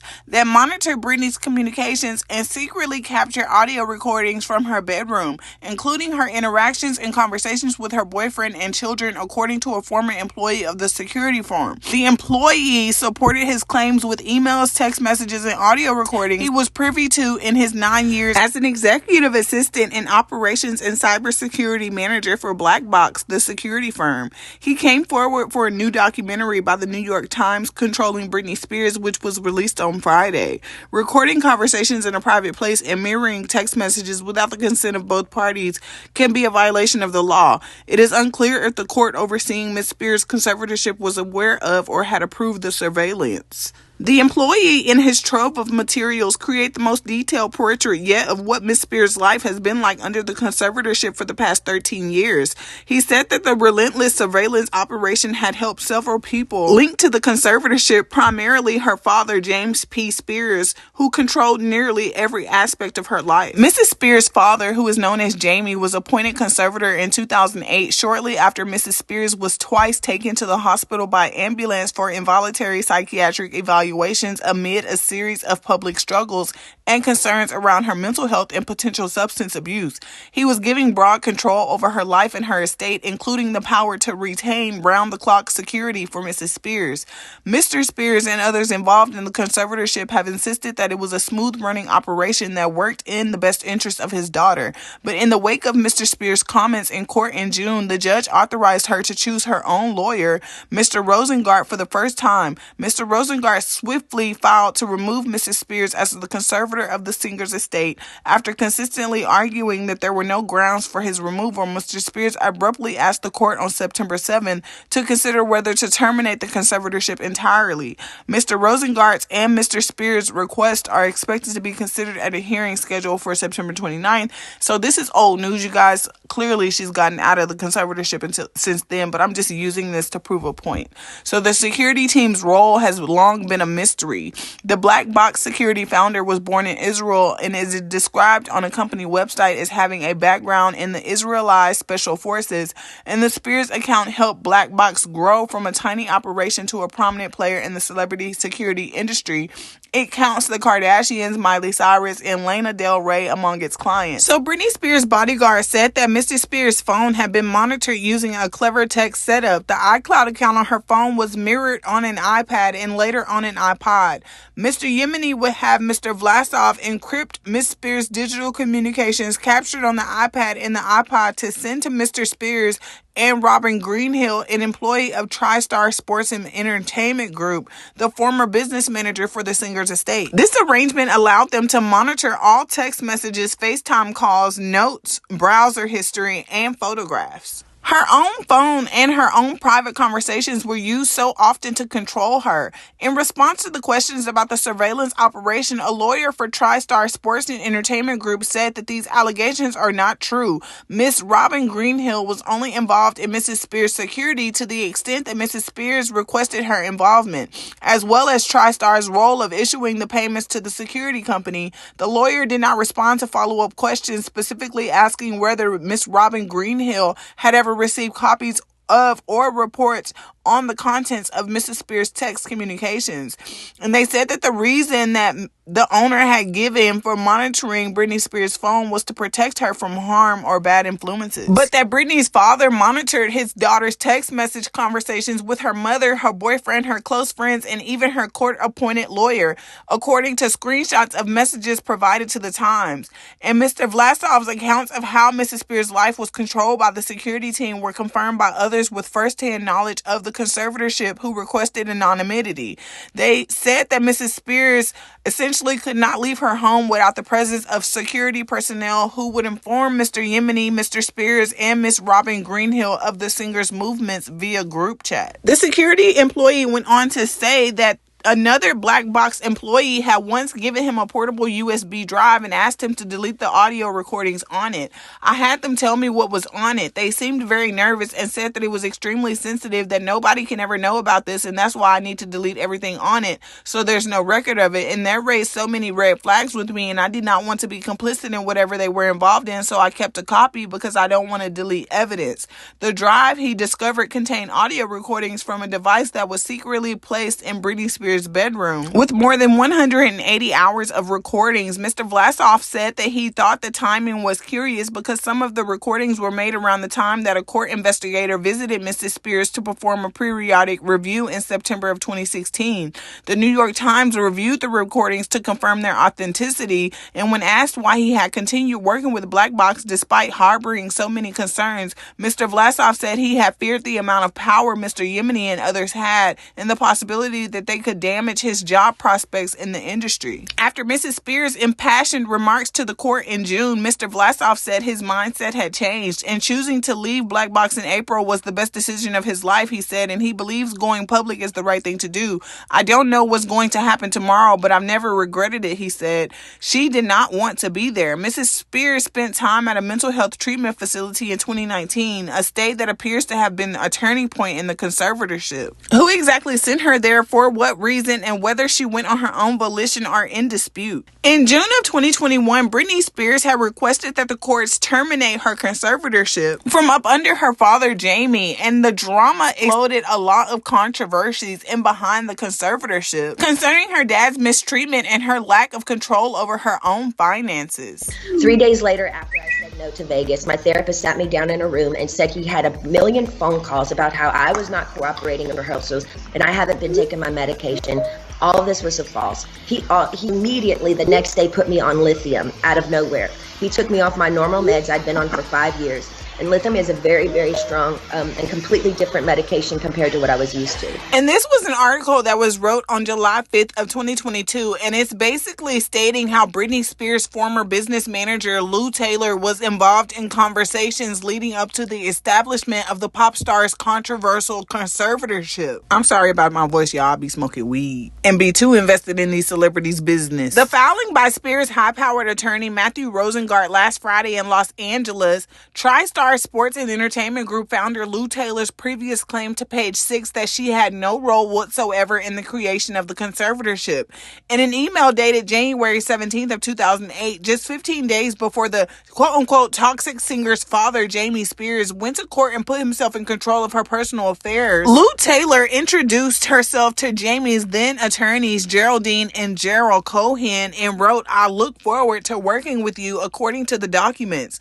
12 minutes later, Lou Taylor emailed Jamie to alert him that she had talked to Weil and Cohen and Andrew Wallet, the lawyer who would go on to help manage Britney's money for 11 years, and that Wallet and TriStar would quote-unquote serve as co-conservators with Jamie over Britney Spears' estate. Because the plan was to lock Britney down in order to control her money so that everybody could have access to her money without having to work for it themselves. And there's no telling how many people they have done this to over the years, you guys. There should really be stricter laws surrounding this, especially when it comes to celebrities and public figures who become targets for people out to use them, like Lou Taylor and Jamie Spears. People shouldn't be allowed to dictate if a woman is able to cut her hair off or not, or if she is able to have a mental breakdown or a mental episode. People shouldn't be plotted on and plotted against to take their money and their hard-earned legacy from them and everything that they have worked hard for in the name of $1. And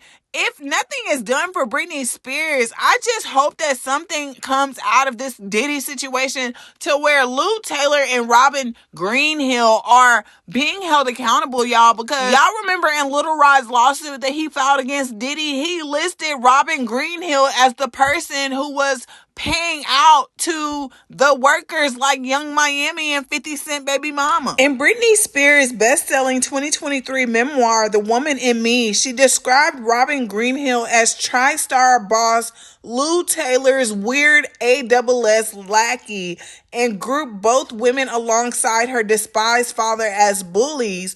The pop star wrote, "I wanted them out of my life." And this is the connection in between Britney Spears and Diddy, you guys, and how I feel like Diddy, Lou Taylor, Kim Kardashian, Jamie Spears, and a lot of them took advantage of Britney, you guys. And there's something deeper here going on, and I might not be able to quite put my finger on it, but I can highlight a lot of the information, y'all, and we can help each other make it make sense for ourselves so that we can figure it out. Remember when it came out that Britney Spears was allegedly illegally surveilled by black box security by the whistleblower Alex Vlasov? Vlasov also named Robin Greenhill directly. Alex Vlasov alleged that TriStar Entertainment tapped Britney's communications and monitored her every single move. He even alleged that they had illegally planted audio recording devices and video recording devices all around her home, including her bedroom. Now, they have denied these claims. I'm just telling you that for legal purposes, really. One of the reasons I bring this up is because I saw the press conference yesterday where the feds were talking about what they have brought Diddy in on and everything, and there was a clip that really caught my attention. And as alleged, Combs used others to help conceal his abuse by monitoring and preventing from leaving a location in order to hide their injuries, or by locating and contacting a victim who had attempted to flee. It says, and even the defendant's companies and wealth management firm. I believe that wealth management firm is referring to TriStar Sports and Entertainment. So it sounds to me like they are going to be investigating TriStar. At the very least, there's no way they're getting around their depositions this time, because this is the feds.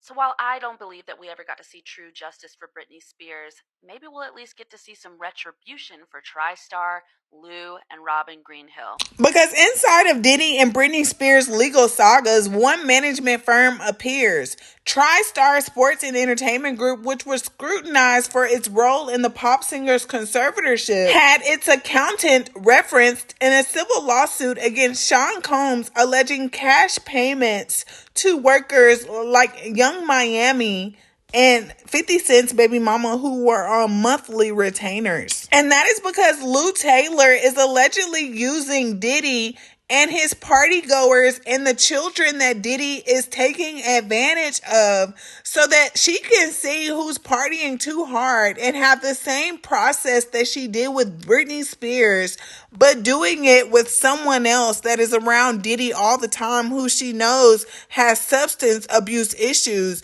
And for this example, we can use Kanye West. So word in these social media streets, you guys, and these are rumors and all allegations because I have no proof. But word in these social media streets is that Kim Kardashian only got with Kanye West because her family was drowning in debt and they needed some fresh money.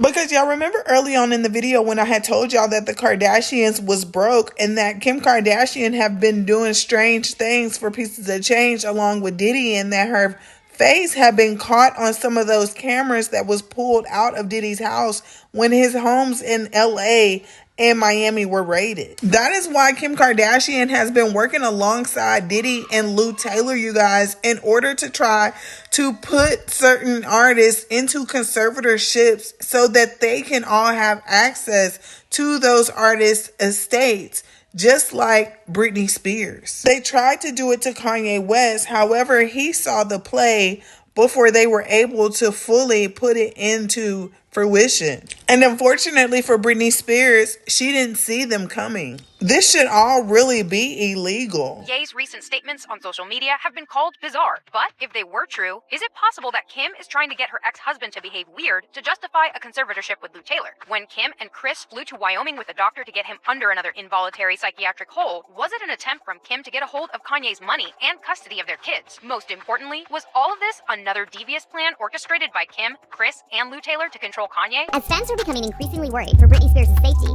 Kanye West is speaking out on how Hollywood handlers destroyed Britney with lithium. Kanye himself was put on lithium following his 2016 hospitalization, but he claimed the dose they gave him was much stronger than he needed. And this is exactly what Britney said during her conservatorship hearing, when she revealed her team forced her to take a high dose of lithium just because she refused to do a dance move. My therapist sat me down in a room and said he had 1 million phone calls about how I was not cooperating in rehearsals and I haven't been taking my medication. All of this was false. He immediately the next day put me on lithium out of nowhere. And drugged. Ye added a screenshot of text exchanges between him and his former trainer, Pasternak, where the latter threatened to institutionalize the rapper if the two can't have a proper conversation. The text message read, "I'm going to help you one of a couple ways. First, you and I sit down and have a loving and open conversation, but you don't use cuss words and everything that is discussed is based in fact and not some crazy stuff that dumb friend of yours told you or you saw in a tweet. Second option, I have you institutionalized again where they medicate the crap out of you and you go back to zombie land forever. Play date with the kids just won't be the same." Britney says she was forced into a mental facility and thought they were going to try to kill her. Now this is where things get a little spooky. Had Britney actually died, Jamie Lynn would have had total control over all of those assets since she was made Britney's trustee. The timeline of the whole thing certainly smells a little fishy. Britney Spears was basically heavily controlled for 10 years, you guys, and put on a variety of medications, including lithium. Basically, you can't come back from that when put on lithium. Basically, they just melted her brain. And the Britney Spears we all knew and loved is gone forever. They put Britney Spears on lithium and left her alone to rot because look at her teeth, you guys. When Britney Spears was on the strongest cocktail of psychological medications for years, including lithium. And the Britney Spears we all knew and loved is gone. The lithium took her away. If you were to do a brain scan of her brain, you guys, there would be nothing there. And I feel it is a great tragedy, and I feel so bad for Britney Spears, you guys, because it's like she never asked for this. She was plotted on. All she really needed was a vacation, and Lou Taylor took her to hell. Asked them, how much lithium did you want to put me on exactly? It took them 4 days to answer because they were embarrassed about the amount, right? And I refused to take this, right? You understand that if I had taken the medication, I would not be here and it would have been, he was deeply troubled. We miss him. We love his music though. Well, they would have Britney Spears too. I mean, look at they would have Michael Jackson. Did Britney, when she went in, she was tired, she was exhausted, she was in a bad way, but 10 years of that medication wrecked her brain. You can see it now. You can see there's not much of her left. Yeah, and you know what? They're right about Britney Spears, because taking one look at her Instagram, you can kind of see that there's definitely something off with her. I mean, this isn't the Britney Spears that I grew up with. And all anybody really wants is retribution for Britney Spears, because that was a messed up position to put her in, to actually like psych her out on psychological meds and have her in some type of institution where she's being took from her kids. She's missing time with her children. Like, Lou Taylor really came in and sabotaged this girl's life, and that is scary to know. That's all someone needs to do, is to tell someone else that you're unstable. That because you're a celebrity and you're having a mental episode in public, that they are deeming you unfit to be around your children, to be in control of yourself or the estate that you worked so hard for, the legacy that you built. And just as a fan of Britney Spears, y'all, it just makes me so mad that they really took advantage of her like this, because everybody needs to be held accountable. Britney Spears needs to sue everybody involved, because how they just left us a shell of the Britney Spears we once knew and loved and still love to this day, and they just get away with it when they got all this proof right here in their face talking about some allegedly. But let me put y'all up on game on why Britney Spears is the tip of the iceberg on why Kim Kardashian had unfollowed Diddy one day before his houses got raided in LA and Miami. But let me tell y'all why Kim Kardashian stopped following Diddy. Oh, this is so good. There is allegedly a secret video footage that has released of Kris Jenner and Diddy's house. 24 hours before the raid, Kim Kardashian decides to unfollow Diddy, right? Well, come to find out, this person by the name of Lou Taylor is apparently Diddy's manager. And this Lou Taylor is also on the board of Hillsong Church Home. Follow me, go with me. They are doing all of this, y'all, in the name of the Lord. It's important to note that Justin is a member of the Christian church Churchum, whose CEO is Lou Taylor herself. He was previously associated with Hillsong and was close to Carl Lentz, the head pastor of the church's New York branch. When the two had a falling out in 2018, Justin transferred to Churchum soon after. So Lou Taylor's ties to the church and her history of exploiting celebrities through conservatorships paint a grim picture of greed and manipulation. Kris Jenner's involvement in a controversial church allegedly used to funnel money from wild parties, and even allegedly recruited vulnerable girls for these crazy activities. Lou Taylor apparently is paying off, allegedly, some of Diddy's victims from the slush fund through some church fund. Kim and her manager, Kris Jenner, set up a fake church using trusteeship to control the lives of other celebrities and profit from the downfall of other celebrities. Kim Kardashian mama has been making these girls pay 10% tithes to some church that Lou Taylor and her husband is basically owner, co-owner, or whatever. So I was like, let me look into this Lou Taylor person. I'm thinking Lou Taylor was a guy who was a woman with a husband, a whole husband. Additionally, it should be noted that Taylor's husband is a pastor for the Brentwood branch of Calvary Chapel. Now, mind you, y'all remember the whole thing with Britney Spears? Now, Lou Associates maintain intense control also over Britney Spears' life and money. And she was behind why Britney Spears had that conservatorship, because she ended up becoming the business manager and took over the financial pieces of Britney Spears' whole situation. Giving full control of Britney's estate to her father, while her businesses were managed by Taylor. In 2001, the Britney Spears Foundation launched and it was closed out with part of the remaining funds being donated to a Christian residential program that Lou and her husband Rob worked with. After Britney's conservatorship was set, the Britney Spears Foundation donated $42,000 to Mercy Ministries. Suspicious financial history. The church partnered with Mercy Ministries, a controversial charity with an anti-LGBTQ stance that abuses and manipulates its residents through conversion therapy. And another thing about Calvary Chapel is that it was also co-founded by Kris Jenner. Connect the dots together and the bigger picture shows itself. Kim and her manager, Kris Jenner, set up a fake church using trusteeship to control the lives of other celebrities and profit from the downfall of other celebrities. It happened with Britney Spears, that she was this masterful manager who has been managing all of these high-end stars. That, some say, is the real source of the Kardashians' billions, not the business they keep pushing. Trying to run this conservatorship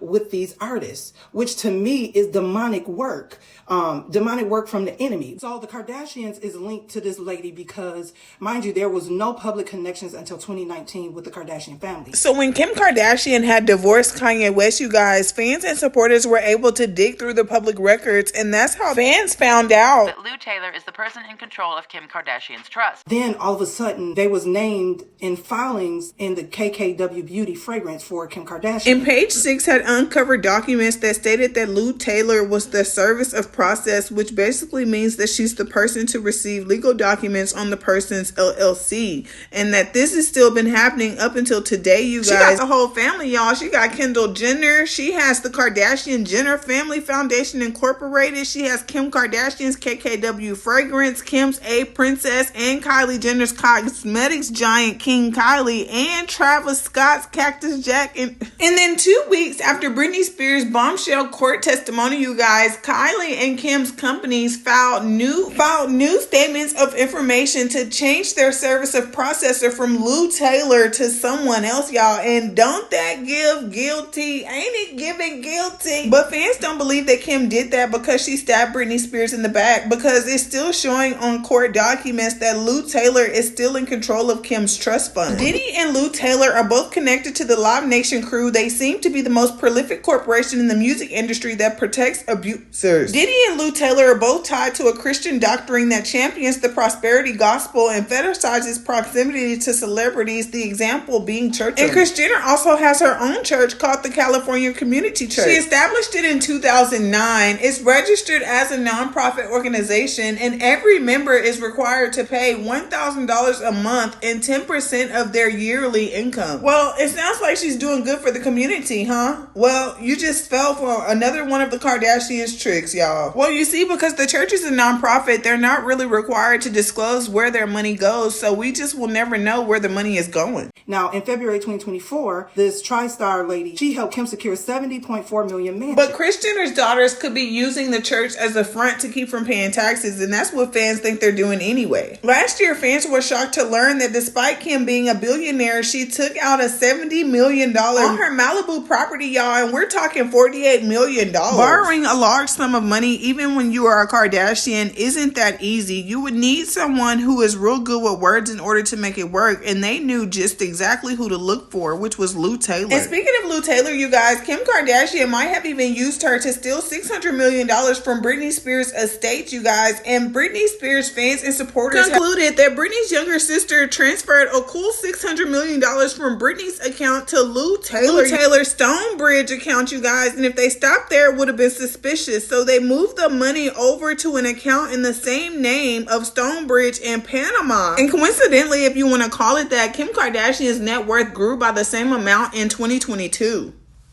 Most fans thought that it was because of her successful shapewear brand Skims, but let's be honest, they have more negative reviews than positive ones. Well, how did Kim score her cool $600 million? Well, a commenter wrote, if you were Lou Taylor and you need to hide $600 million, would Kim's estate be a logical place to try and hide it? And right around that time, Kylie sold half of her precious baby Kylie cosmetics for $600 million. And that had one fan person wondering, if you're following the conspiracy, that means the money could have went from Britney's trust to Stonebridge to Panama back into the US through Kim's trust and over to Kylie Jenner. The fact that Kim Kardashian had the balls to do that to Britney Spears and then hop back on social media trying to send her support is outrageous, y'all. Back in 2021, Kim Kardashian posted an Instagram post that read, so I finally watched the Britney Spears documentary this weekend. It made me feel a lot of empathy for her. The way the media played a big role in her life, the way it did, can be very traumatizing. It can be really even break the strongest person. No matter how public someone's life may seem, no one deserves to be treated with such cruelty or judgment for entertainment.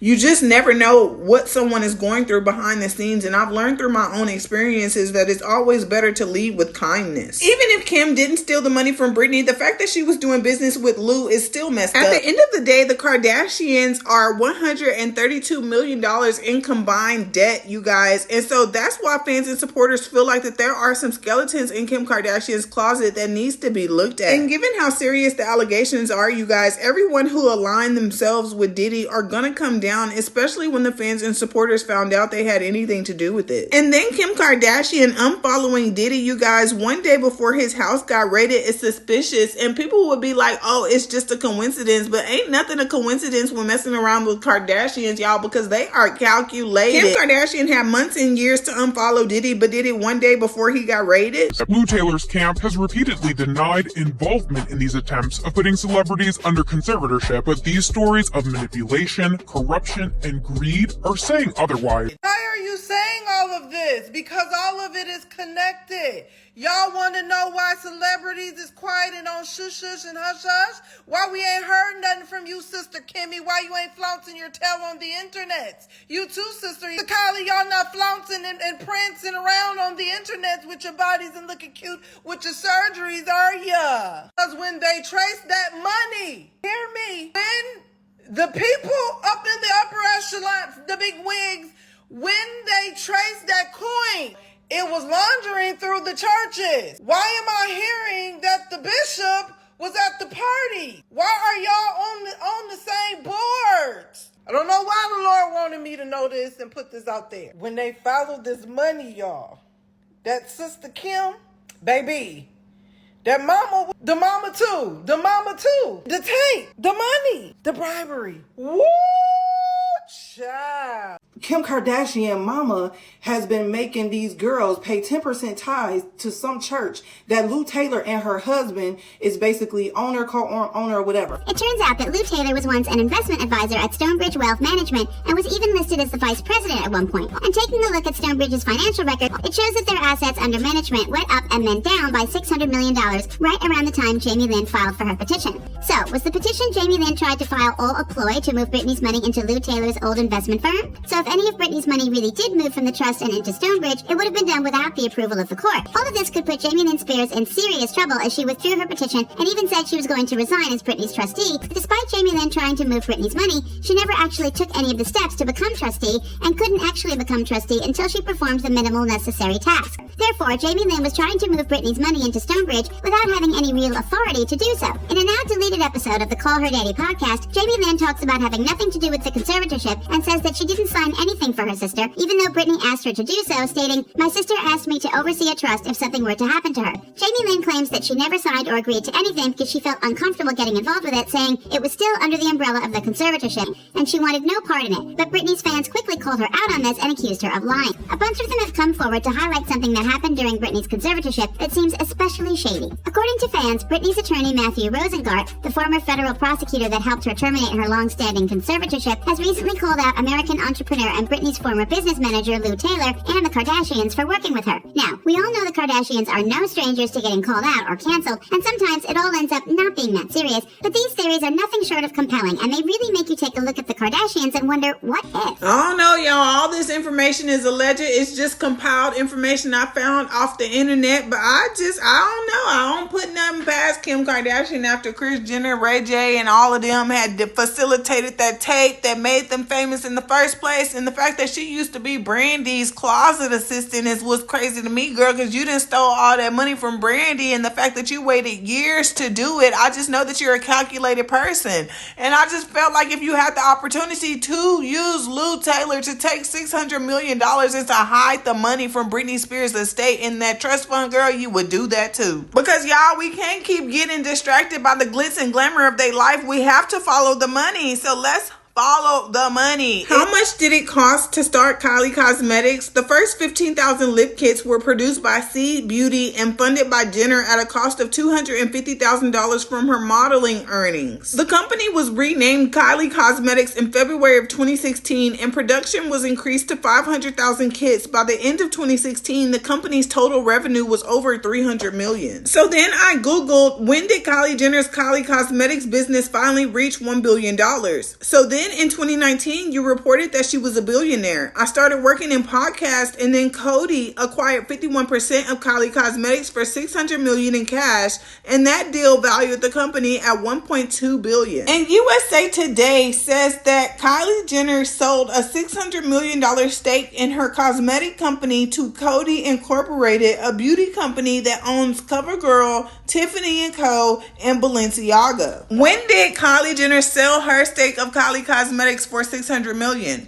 In recent months, Jenner has had informal discussions about trying to buy back the 51% stake in Kylie Cosmetics that Kody bought for $600 million in 2020. The People said, asking not to be identified because the matter is private. There have been disagreements over price and valuation, according to the People, because allegedly Kylie Cosmetics could have been worth as much as $1.25 billion in 2025, you guys. It was only worth $300 million when Kylie had initially owned her 100% in her company. And then allegedly when Kim Kardashian and Lou Taylor and Jamie Spears had moved that $600 million, they couldn't put it in Kim's name because they're going to be looking for it there. And she already had history of doing that type of stuff anyway, like she did to Brandy Norwood. So they couldn't put the money there. They couldn't put it in Jamie Lynn's accounts. So Lou Taylor just had Stonebridge sitting on the back end. So, hey, let's put it into Stonebridge, move it to Panama, bring it back into the United States. We're going to put it into Kim's company. And then Kim's going to take that money and put it invest it into Kylie's company. So now Kylie's company is not only worth $300 million, because now with that $600 million, you guys, now she's technically considered a billionaire. But when you think about it, the money that was put there really wasn't her money. So her company was never worth $1 billion.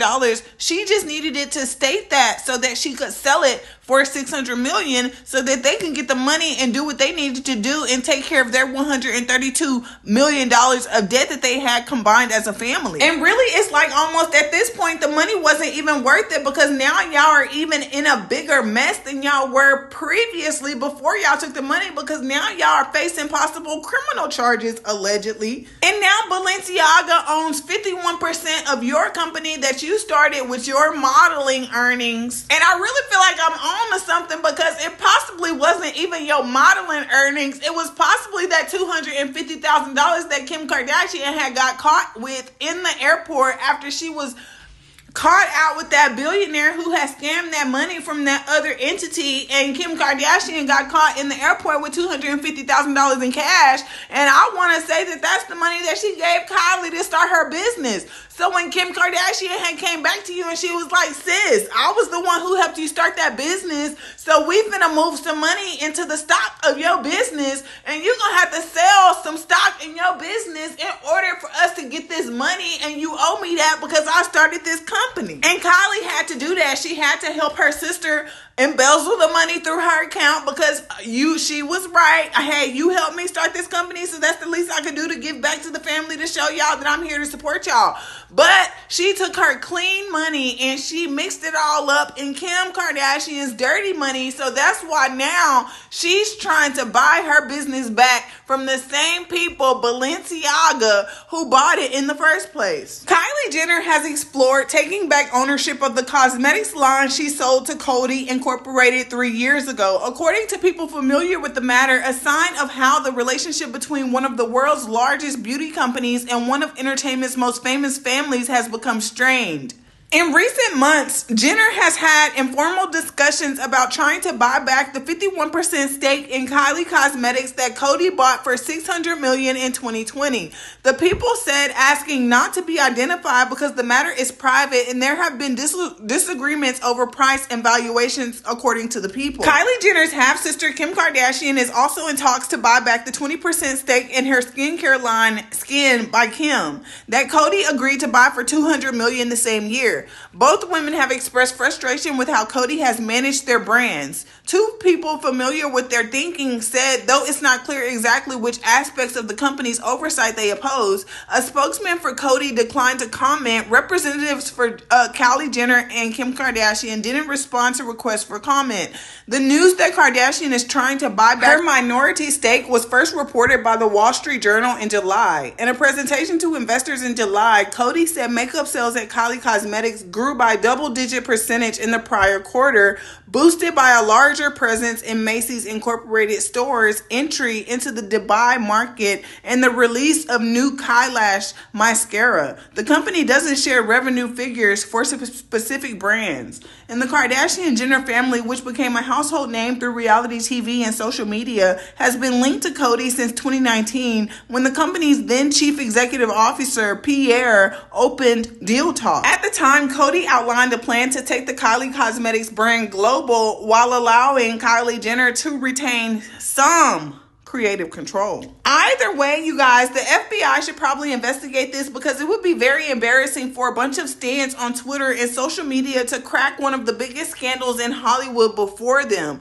But thank you guys for watching, and please like and share to bring more attention to this. God knows what he's doing. What we are getting ready to see in the upcoming weeks and months. Good night, Hollywood. Turn the lights out. Good night. I'm going to let all that information sit right there. What y'all think? Baby. So that's why they're after Diddy, honey. And the tapes, honey. Child is, oh, Lord, I'm done. I am so drained by this. Y'all let me know what y'all think. So long. Sleeping from sofa to sofa. Now I'ma step on these little bitty bitches. In some brand new Gucci loafers. Some Gucci walking. I got tired of eating Big Mama's chicken. Now it's business when I walk out.